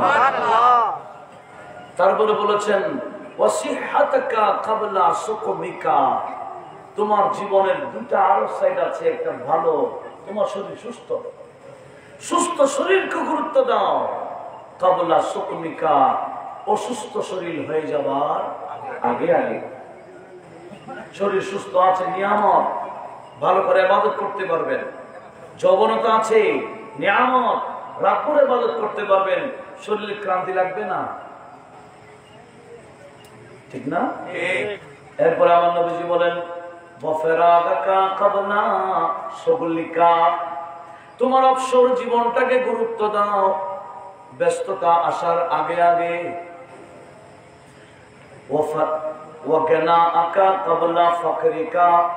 তোমার ধন সম্পদকে গুরুত্ব দাও, আল্লাহর রাস্তায় ব্যয় করার মাধ্যমে।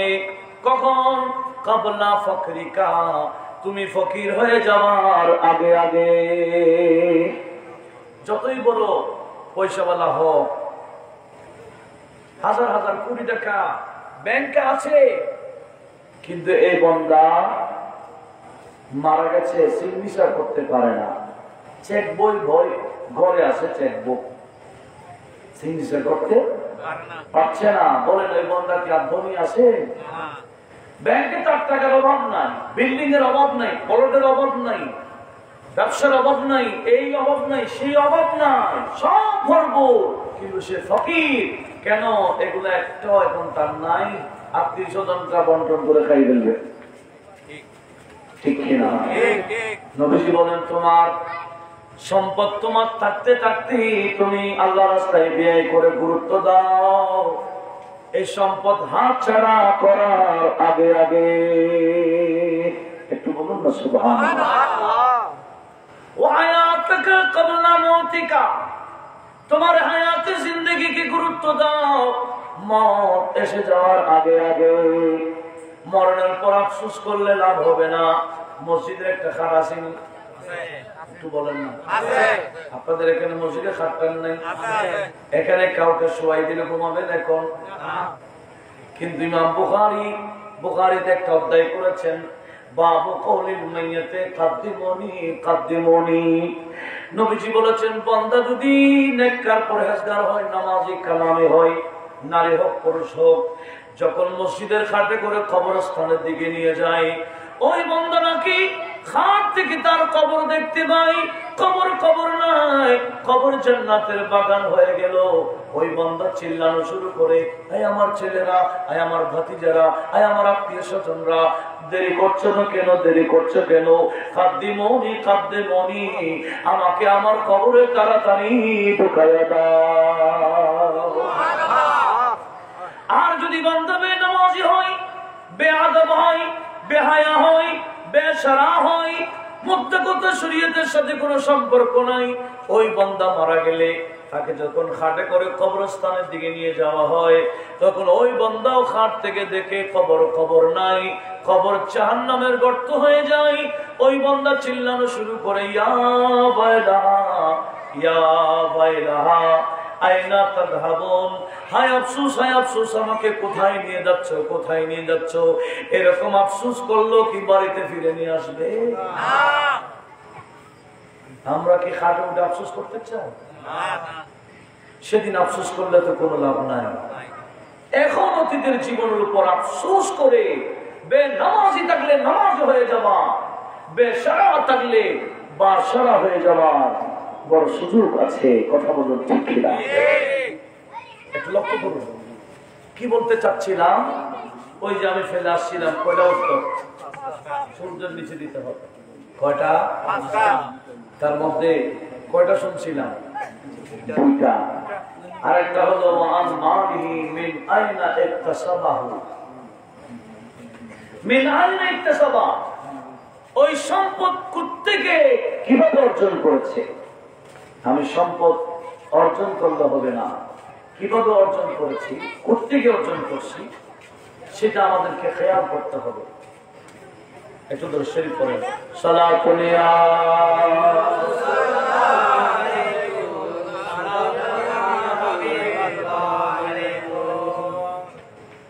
आपके फरकत ने मारा या नबी, दिल हुआ हमसे दोबारा या नबी, सलातुन या रसूलल्लाह अलैकुम सालामुन या हाबिबाल्लाह। কি বলছিলাম? সম্পদ দিয়েছেন কে? আল্লাহ। সেদিন কিয়ামতের ময়দানে সূর্যের নিচে দাঁড়িয়ে বলতে হবে, মিন আইনা ইকতাসাবা, কোত্থেকে ব্যয় করছেন, কোত্থেকে ব্যয় করছেন, না অর্জন করেছেন। এখন তো আমরা অর্জনের ক্ষেত্রে হালাল না হারাম যাচাই বাছাই করি না। কথা বলুন ঠিক কিনা? যাচাই বাছাই করি। আল্লাহ আমাদের সবাইকে সেদিকে লক্ষ্য রাখার তৌফিক দিন। আমিন। কি বলছিলাম? কি কোত্থেকে অর্জন করেছি, হালাল না হারাম? আচ্ছা, আপনাদের সমাজে কতটুকু গুরুত্ব আছে জানি না। আমি অন্যান্য আমাদের সমাজ সহ অন্যান্য সমাজের কথা বলছি, হয়তো এটা সৈয়দ বাড়ি হিসেবে আলাদা থাকতে পারে। সেটা কি? ছেলে কি করে? বলে সরকারি চাকরি করে, বলে দিয়ে দাও। কেন? বলে ফিক্সড একটা তো আছেই, আবার ইঁদুর অনেক আসছে। ইঁদুর গুরুত্ব আছে কিনা আমাদের সমাজে? আপনাদের এদিকে নাই দিদি? হ্যাঁ, ইঁদুর মান কি? আল্লাহ, এটার হিসাব কি বলে দিবে? কিয়ামতের ময়দানে শুধু আমি ইনকাম করলে হবে না, অর্জন করলে হবে না, এটার হিসাব দিতে পারবো কিনা আগে হুঁশ করতে হবে। কথা বলুন ঠিক কিনা? নবীজি বলেন ওয়াফিমা আনফাকাহু, সম্পদ কোন পথে ব্যয় করেছেন, কোন কোন জায়গায় আপনি খরচ করেছেন, এটার হিসাবও দিতে হবে। এইভাবে মাহফিলে খরচ করলে, জনকল্যাণমূলক কাজে খরচ করলে, রাস্তার জন্য খরচ করলে, গরিব এতিমদের জন্য খরচ করলে, এটার হিসাব দেওয়াটা কঠিন হবে না সহজ হবে? হবে না? আর যে সমস্ত গজবের অনুষ্ঠান, কি অনুষ্ঠান, কিছু গজবের অনুষ্ঠান নাই, ব্যান্ড শো হয় কিনা, প্যাকেজ অনুষ্ঠান হয় কিনা, ডিজে অনুষ্ঠান হয় কিনা, এই সমস্ত অনুষ্ঠানের জন্য যদি খরচ করেন তাহলে এটার হিসাব কিভাবে দিবেন? আগে হুঁশ করে খরচ করতে হবে, ঠিক কিনা? অনেকের মানসিকতা এমন, মাহফিলের জন্য বলে না করোনা অবস্থা, ব্যবসা খারাপ। আর যদি একটা বলে আমরা এখানে দলগিরি যাচ্ছি, পিকনিকে যাচ্ছি, কোথায় করে কক্সবাজার, রোজা আছে এখানে, তখন করোনা নেই, তখন চেক দিয়ে দেয়। কারণ টাকা এমনি দিতে তো বেশি দেখলে মন মানবে না, চেক দিয়ে 1 লক্ষ টাকা বসা দিলে কোনো সমস্যা নেই, চেক দিয়ে ফেলবে। কিন্তু এই যে টাকা দিলেন, এটা কোন পথে বিয়ে করছেন? কি সওয়াবের পথে না গুনাহের কাছে? এটা কি এখন কক্সবাজার আছে? এটা তো জেনারেল বাজার হয়ে গেছে। কথা বলুন ঠিক কিনা? কিরকম জানা? ওই যে গোসল করতেছে নারী পুরুষ দেখতেছি, এটাও জানা। নারী পুরুষ এভাবে গোসল করতেছে দেখতেছে, এটাও কি জানা? আমরা তো শুধু জেনা ব্যভিচার কাজে লিপ্ত হয়ে যাওয়ার না। নবীজি বলে জেনাল আইন আছে, জেনাল ইয়াদ আছে, জেনাল রেজিনা আছে, প্রত্যেকটা অঙ্গের এক একটা জেনা আছে, ব্যভিচার আছে। আল্লাহ হেফাজত করুক। একটু জোরে বলুন না আমিন। তাহলে কোত্থেকে অর্জন করলাম, কোন পথে ব্যয় করলাম, এটার হিসাবও আমার আল্লাহর দরবারে দিতে হবে, ঠিক না? সেজন্য আমি বিরাট শিল্পপতি হয়ে গেলাম, এটা বড় কথা না। শিল্পপতি হযরত উসমান সুন্দরেন ছিলেন, কিন্তু উনি সম্পদ দিয়ে একটার পর একটা জান্নাত কিনেছিলেন, ঠিক কিনা? আর আমার নবীজি বলেন, একদিন এক সাহাবী, এটা হাদিস মিশকাতও আছে, সাহাসাতের হাদিস, আব্দুল্লাহ ইবনে মুগাফফাল হাদিস বর্ণনা করেন। নবীজি বসে আছেন সাহাবায়ে কেরামের সামনে। হঠাৎ করে এক সাহাবী এসে বলছেন, ইয়া রাসূলুল্লাহ ইন্নী উহিব্বুক, হুজুর আমি আপনাকে ভালোবাসি। কি বললেন? হুজুর আমি আপনাকে ভালোবাসি। এখন তো আমি আপনাকে ভালোবাসি বলে মানুষ আসে কেন? এই ভালোবাসা এটা খারাপের দিকে নিয়ে গেল। কথা বলুন ঠিক কিনা? কথা এটা ভালো না খারাপ? একটু বলেন না, বলেন না। আমি তোমাকে ভালোবাসি, কথাটা ভালো না খারাপ? সাহাবী বলেছেন কাকে? নবীজিকে, রাসূল পাককে। তাহলে এটা কথা খারাপ নাকি? এটা ভালো কথা। কিন্তু আমরা তো আমি তোমাকে ভালোবাসি কথা এটা গুনাহের দিকে নিয়ে গেলাম, সেজন্য এটা খারাপ হয়ে গেল। কিন্তু এটা আমি তোমাকে ভালোবাসি, ভালোবাসা যদি আল্লাহর বাস্তে হয়, আল্লাহকে সন্তুষ্টি করার জন্য হয়, এটা কিয়ামতের ময়দানে বাঁচার বড় একটা মাধ্যম। এই সাহাবী আমার নবীকে বললেন, ইন্নী উহিব্বুকা ইয়া রাসূলুল্লাহ, হুজুর আমি আপনাকে ভালোবাসি। তখন নবীজি মুখে হাসি দিয়ে বললেন, উনজুর মা তাকুল, এই আমার সাহাবা তুমি কি বলতেছো একটু হোশ করে বলো, ভেবে চিন্তাই বলো। উনজুর মা তাকুল, কি বলছো একটু ভেবে চিন্তা করে বলো। তখন সাহাবী বললেন, ওয়াল্লাহি ইন্নী উহিব্বুক। আগে এমনি স্বাভাবিক ভাবে বলেছেন, এবার কসম করে বলেছেন, খুদার কসম আমি আপনাকে ভালোবাসি। একটু জোরে বলবেন না? সুবহানাল্লাহ।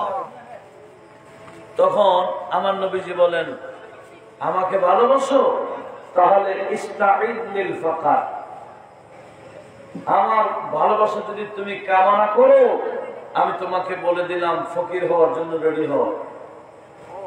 কি হওয়ার জন্য? আমরা কে আছি ফকির হইতে রেডি? আমরা তো সবাই ধনী হওয়ার জন্য রেডি। এই কথা বাস্তব না বাস্তব? কেউ ফকির হতে চায় না, সবাই চায় কোটিপতি হতে। কিন্তু ফকির এখানে যিনি হলেতে মুসিবুল্লাহ মির্জাপুরি রহমাতুল্লাহ আলাইহি গৌসুল আজম মেজবান্ডারি, ওনার লকব ছিল ফকির মাওলানা সাহেব।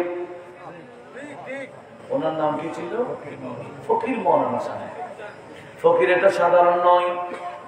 আমার নবীজি বলেন আমাকে পাওয়া অধিক সহজ যদি হালতে ফকির হয়। ফকির বান্দারা যারা সামর্থ্য আছে, টাকা পয়সা থাকলেও এগুলা আল্লাহ রাসূলের জন্য দিয়ে ফেলে, গরিব মিসকিনের মাঝে বন্টন করে দেয়, ওই রকম ফকির বান্দা আবার মানুষের কাছে ভিক্ষা করে, এরকম ফকির না। আমরা তো ফকির মতো করে ভিক্ষা করে না। এরা কিসের ফকির? এরা তো কি সায়েল, এরা ফকির না। আরবিতে একটা হলো ফকির আর একটা হলো সায়েল। সায়েল মানে ভিক্ষুক, ভিক্ষা নেই। আর ফকির মানে যিনি ফাঁক আকাশের মধ্যে জীবন যাপন করে, খুব কষ্ট করে জীবন যাপন করে। একটু আওয়াজ দিয়ে বলুন তো সুবহানাল্লাহ। ফকিরের দাম কম না বেশ? দারো সিকন্দর সে वो मर्द फकीर আল্লামা ইকবাল বলতেছে, সাধারণ কথা না। দারো সিকন্দর সে वो मर्द फकीर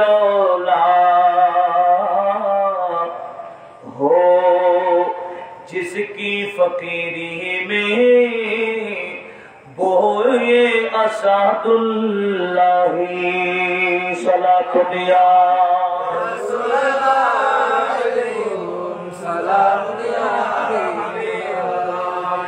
दारो सिकंदर से वो मर्द फकीरोला हो जिसकी फकीरी में बोए असादुल्लाही सलातुल्लाह।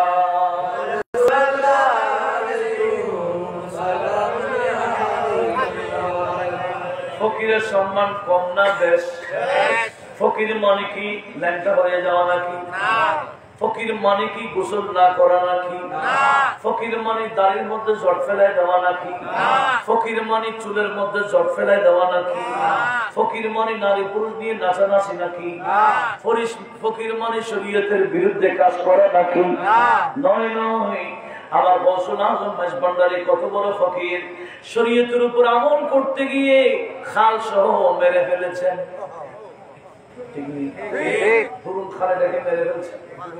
কেন? পানি হুট করে বেড়ে গেছে, উনি পার হচ্ছে, তখন কি রুট ছিল? তখন এরকম রুট ছিল না। খাল পার হয়ে আসতেছে, হুট করে পানি বেড়ে গেল, উনি তো হাঁটুর উপরে কাপড় উঠাবেন না, কারণ হাঁটু শহর থেকে রাখা ফরজ। ওই পানি যখন বেড়ে গেল, হাতে লাঠি মারার খাল বলছে, এই খাল তুলে বলে গেছে। কেন? উনি বলেন না আমি হাঁটুর উপর উঠাইতে পারবো না, আমি শরীয়তের উপর আমলকারী। একটু আওয়াজ দিয়ে বলুন না সুবহানাল্লাহ। ওনাকে বলো ফকির মাওলানা সাহেব। আর এখন যারা ল্যাংটান আছে, এরা কি ফকির না ভণ্ড? এরা ফকির নামে ভণ্ড, বাস্তব ফকিরকে কলঙ্কিত করছে। কথা বলুন ঠিক না? এই ভণ্ড ফকিরকে চিহ্নিত করতে হবে। এই ভণ্ডদেরকে কোন স্থান দেওয়া আমাদের সুন্নিয়তের মধ্যে কোনো সুযোগ নাই। এদের কারণে মূল আল্লাহর ওলিদের শান বেদাত হচ্ছে, উরুসে পাককে তারা কলঙ্কিত করছে ভণ্ডামি করে করে। কথা বলুন ঠিক না? রাগ করতেছে না? আমার প্রতিটা ওয়াজের মধ্যে একটা ভণ্ড তোলাই আছে। আমি এখানে না, গৌসুল আজম মেজবান্ডের দরবার শরীফের সামনে সেই শাহী ময়দানও ফকির দুলাইছি। আমার দাওয়াত বন্ধ গেছি, ওখানে তো এবছরে গেছি। তো কি বলছিলাম? কারণ ভণ্ডামির স্থান কোন সুন্নিয়তে। এরা কখনো সুন্নি বললে এটা সুন্নিয়তের বদনাম হচ্ছে। এরা সুন্নি না, এটার নাম ভণ্ড। সুন্নি একটা, ভণ্ড আরেকটা। অনেক সময় দেখা যায় ওদিকে, আমি নাম বলতেছি না, বড় বড় না, লাইলাতুল কদর, লাইলাতুল কি, এই সব বরাতের সেমা মাহফিল অনেক বড় এবার। সময়টা কি এবাদত, কিন্তু এটা সেমা করতে বলে। আপনি মন করে দুল বাজাবেন, পুরুষ নাচবেন, এটার নাম সেমা নাকি? এটা কি সেমাকে সভা করে তো? খুশি গৌসুল আজম হযরতে খাদিমুল ফুকরা দিলাওয়ার হোসেন আল ভান্ডারী কুদ্দিসা সিররুল আজিজ, ওনার তাওয়ান্নুতে গৌসিয়া দেখিয়েন খুলে। উনি 12টা শর্ত লাগিয়ে দিয়েছেন, সেমা এভাবে করলে সেমা হবে, আর এভাবে না করলে এটা গান বাজনা হবে। আপনারা কি গান বাজনার পক্ষে না সেমার পক্ষে? তাহলে এই শর্তগুলো সবসময় সামনে রাখবেন। এই শর্তগুলো সামনে রেখে যদি অনুষ্ঠান করেন, এটা অনেক বড় ইবাদত হবে, রুহানি খোরাক হবে। কথা বলুন ঠিক না? এটা রুহানি কি হবে? খোরাক। এখন তো এমন সেমা করতেছে, রুশও মেরে ফেলতেছে। কারণ আলকেনা ইউমবিতুন নিফাক ফিল কালবি, আমার নবী বলেন গান বাজনা কলবের মধ্যে নেফাকতি সৃষ্টি করে দেয়। এদেরগুলো কি সেমা না গান বাজনা? একটু জোরে বলেন না। গান বাজনা এটা কলব মেরে দেয়, আর সেমা কলবে শক্তি বাড়াই দেয়। কথা বলুন ঠিক না? আমার হুজুর গৌসুল আজম সেমা করতেন, খাজা করিম নামাজও করতেন। হযরতে গৌসুল আজম ভান্ডারী তো আছেই, বড় বড় আল্লাহর ওলিরা ইনাদের রূহের খোরাক করতেন সেমা।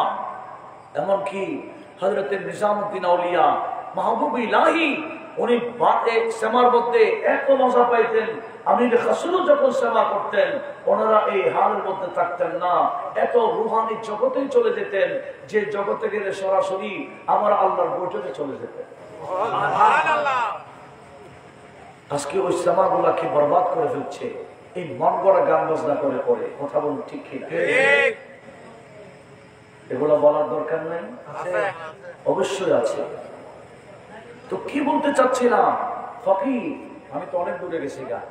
নবীজি কি বললেন, এ আমার সাহাবা আমাকে ভালোবাসো, তাহলে ইস্তাকিদিল ফাকার, তুমি ফকির হয়ে যাওয়ার জন্য রেডি হও।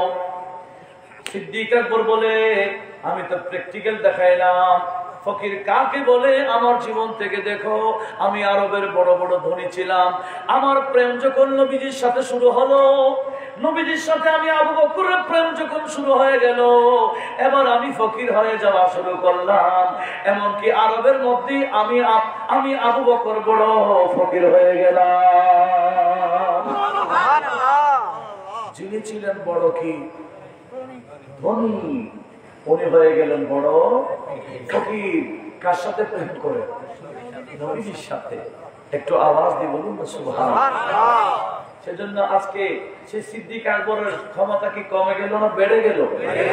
ওনার শান কমে গেল না বেড়ে গেল? অবশ্যই বেড়ে গেছে। আজকে গোটা সমস্ত সাহাবায়ে কেরামের মধ্যে সরদার হলেন সিদ্দিক আকবর। একটু জোরে বলুন না সুবহানাল্লাহ। এমনকি আমার নবী বলেন, আবু বকর ওয়া শুকরুহু ওয়াজিবুন আলা কুল্লি উম্মতি, আমার প্রত্যেকটা নারী পুরুষ সবার উপর ওয়াজিব করে দিলাম আমার আবু বকরকে মহব্বত করা।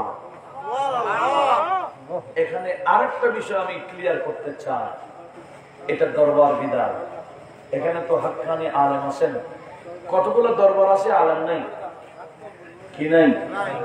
এই আলেম শূন্যতার কারণে কিছু শিয়ারা সেই দরবারগুলোর মধ্যে ঢুকে যাচ্ছে।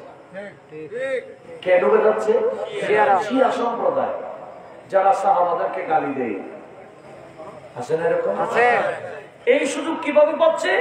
ওই আলেম শূন্যতার কারণে। এখানে তো ঢুকতে পারবে না, এখানে কাজী সাহেব আপনাদের খতিব সাহেব হুজুর আছেন, এখানে শুধু এখানে এরা এমনি অনেক দূর থেকে দেখবে, খাসও আসবে না, কারণ এরা জানে এখানে আলেম আছে। যেখানে আলেম নাই, এরা কল কৌশলে সেখানে ঢুকে যাচ্ছে, সুন্নিদেরকে শিয়া বানিয়ে ফেলতেছে। এই ব্যাপারেও আমাদেরকে সজাগ থাকার দরকার আছে কিনা বলেন? শিয়া বানাবার প্রথম হাতিয়ার হচ্ছে এরা হযরতে আমির মুয়াবিয়াকে গালি দেয়, লাগাই দেয়। কি বলে, তুমি না মাওলা আলী শের কোথার ভক্ত, উনি ৫৫ একজন, ওনার সাথে আমির মুয়াবিয়া যুদ্ধ করছে, হ্যাঁ ওনাকে কি মানবা? বস লাগাই দেয়। অথচ সমস্ত সাহাবায়ে কেরাম ঐক্যমত পোষণ করেছেন হযরত আমির মুআবিয়া একজন সাহাবী রাসূল ছিলেন। ওনার বিরুদ্ধে কোনো কিছু বলার, ওনার ব্যাপারে ভালো ছাড়া খারাপ বলার সুযোগ নাই। বলতে হবে কোনটা ভালোটা, খারাপ কিছু বলার এই সুযোগ সুন্নিয়তের মধ্যে না। যারা ওনার সামনে বেয়াদবি করে এদেরকে আমরা শিয়া হিসেবে চিনি, সুন্নি হিসেবে চিনি না। কথা বলুন ঠিক কিনা? লক্ষ্য করবো আমি কি বলতে চাচ্ছিলাম না, রাগ করতেছেন? কারণ এটাও বর্তমান ওয়াজ এটা করার দরকার, কারণ সুন্নিদের মধ্যে যাতে শিয়া না ঢোকে। আমি গুনাহগারও আরো 2 বছর, প্রায় 1.5 বছর আগে বাধ্য হয়েছি কিতাব একটা লিখতে হযরত আমির মুআবিয়ার ব্যাপারে এবং এই শিয়া পরিচিতির ব্যাপারে আমার একটা বই আছে। অবশ্যই সেগুলা বর্তমানে অতীব প্রয়োজন। বিভিন্ন জায়গায় অনেক দরবারের আওলাদরা আমির মুআবিয়াকে গালি দিচ্ছে। কেন? উনি আলেম না হওয়ার কারণে, আলেম না হওয়ার কারণে, সুন্নিয়ত না বোঝার কারণে আজকে মিসগাইড পথে চলছে। আল্লাহ এই সুন্নিয়তকে হেফাজত করুন, আমিন। গৌসুল আজম ভান্ডারী উনি জানেন, উনি জানতেন, সজাগ করে দিয়েছেন। আমার ওমর যেমন রাসূলের পাক সাল্লাল্লাহু আলাইহি ওয়াসাল্লাম সব সময় দুজন দুই পাশে, সিদ্দিক আকবর ডানে বামে ফারুক আজম বসতেন, ঠিক গৌসুল আজম ভান্ডারের পাশেও 2 জন থাকতেন। আমার মনে পড়ছে না, একজনকে উনি বলছেন উনি আমার আবু বকর সিদ্দিক, উনি আমার ওমর, এরকম করে করে তুলনা দিতেন। কেন? যাতে কেউ ওনাদের বিরুদ্ধে কথা না বলে, সিদ্দিক আকবর ফারুক আজমের বিরুদ্ধে যাতে কেউ কথা না বলে। একটু জোরে বলুন না সুবহানাল্লাহ। হিকমতে গৌসুল আজম ভান্ডারী এবং সুন্নিয়ত শিক্ষা দিয়েছে। কথা বলুন ঠিক ঠিক? সে ব্যাপারে আমাদেরকে সজাগ থাকার দরকার আছে না? অবশ্যই আছে। তো আমি কি বলতে চাইছিলাম, নবীজি বলেছেন আমার ভালোবাসা খুব সহজেই পাওয়া যায় হালতে ফকরে। আর আপনি দেখেন গা, যত বড় আল্লাহর ওলি দেখেছেন, অধিকাংশ ওলিরা এমনি বাবার দিক দিয়ে ধনী হতে পারে, বাবার দিক দিয়ে বড় বড় ধনী হতে পারে, ওনাদের জীবন খুলে দেখেন গা, অধিকাংশ আল্লাহর ওলিরা হালতে ফকরের মধ্যে জীবন যাপন করেছে। এই আমার গৌসুল আজম শেখ আব্দুল কাদের জিলানী রাদিয়াল্লাহু তাআলা, উনি তো পরবর্তী না ড্রেস পড়তেছে একেবারে বাদশারা যেগুলো পড়তে, জুব্বা পড়তেছে বাচ্চাদের মতো, কিন্তু প্রথম জীবনে হুজুর গৌসে পাক শাহী সাহেব বাগদাদ এত ফাঁকা কষি করেছেন, এত ব্যাপক কষ্ট করেছেন, এমনকি হালাল রুজি পায় নাই, সেজন্য গৌসে পাক 40 দিন কিছু খান নাই। 40 দিন পর্যন্ত এমনি পানি খেয়ে খেয়ে থেকে গেছে। এমনকি ওনার পীর মসজিদ পর হবে, পীর মসজিদ এসে, কারণ পীর মসজিদ হযরতে আবু সাঈদ মাখদুমী রাহমাতুল্লাহ আলাইহি, উনি এসেই আমার গৌসে পাককে খাওয়াইছিলেন 40 দিন পর। একটু জোরে বলুন না সুবহানাল্লাহ। এত বেঁচে চলতেন, এত ফকিরি অবস্থায় চলতেন। নতুবা গৌসুল আজম মানে কি, যিনি হাত টানলে জান্নাতও পাইতেন, যিনি জান্নাত থেকে নাজনে এনে এনে খাইতে পারতেন। কিন্তু এটা উনি গ্রহণ করেন না, উনি করেছেন কি কি হালাতে ফকরের মধ্যে উনি জীবন যাপন করেছেন। সেজন্য আমি বলবো, এই যে নবীজির শিক্ষা, নবীজির প্রধানকে অনুসরণ করেছেন হুজুর গৌসুল আজম শেখ জিলানী, উনি নবীজির সুন্নতের খেলাফ কোনো কাজ করতেন না। এমনকি উনি ওনার ফুতুহুল গায়েব নামক কিতাবের মধ্যে লিখে দিয়েছেন। কি বলেছেন জানেন? গৌসে পাকে বলেছেন, ইয়ামবাগি লিল মুমিনি, একজন মুমিনের উচিত আইয়াস্তাগিলা আওয়ালান বিল ফরাইজ, একজন মুমিনের সর্বপ্রথম কাজ হবে ফরজ আদায় করা। কি আদায় করা? ফরজ। সুম্মা বিল ওয়াজিবাত সুম্মা বিল নুদুব, এরপর সুন্নাহ বিল সুনান সুম্মা বিল নুদুব। ফরজ আদায়ের পরে ওয়াজিব আদায় করবে, ওয়াজিবের পরে সুন্নাত মুআক্কাদা আদায় করবে, এরপরে মুস্তাহাব গুলো আদায় করবেন। জোরে বলুন সুবহানাল্লাহ। এক নম্বর কি? আজকে অনেকে যেমন এই উরস ফাতিহা মিলাদ এগুলো যারা জায়েজ বলতেছে না, এরা আমাদেরকে তোহমত দেয়, বলে দেখছো সুন্নিরা নামাজ নাই এমনি মিলাদ করে, নামাজ নাই উরুস করছে। তো এটা বলার সুযোগ কারা দিচ্ছি? আমরাই দিচ্ছি। অনেক বেনামাজি দেখা যায় উরুসের আগে, কি রে ভাই তুমি এটা উরুস, এটা নফল মুস্তাহাব বিষয়, এটা ফরজ না ওয়াজিব না, এটা সুন্নতুল মুআক্কাদা না, এটা একটা মুস্তাহাব বিষয়। তো তুমি এটার আগে ওদিকে ফরজ বাদ দিলা, এটা তো আমার গৌসে পাকের শিক্ষা না। গৌসে পাক বলেন মুমিনদের এক নম্বর কাজ হবে ফরজ আদায় করা।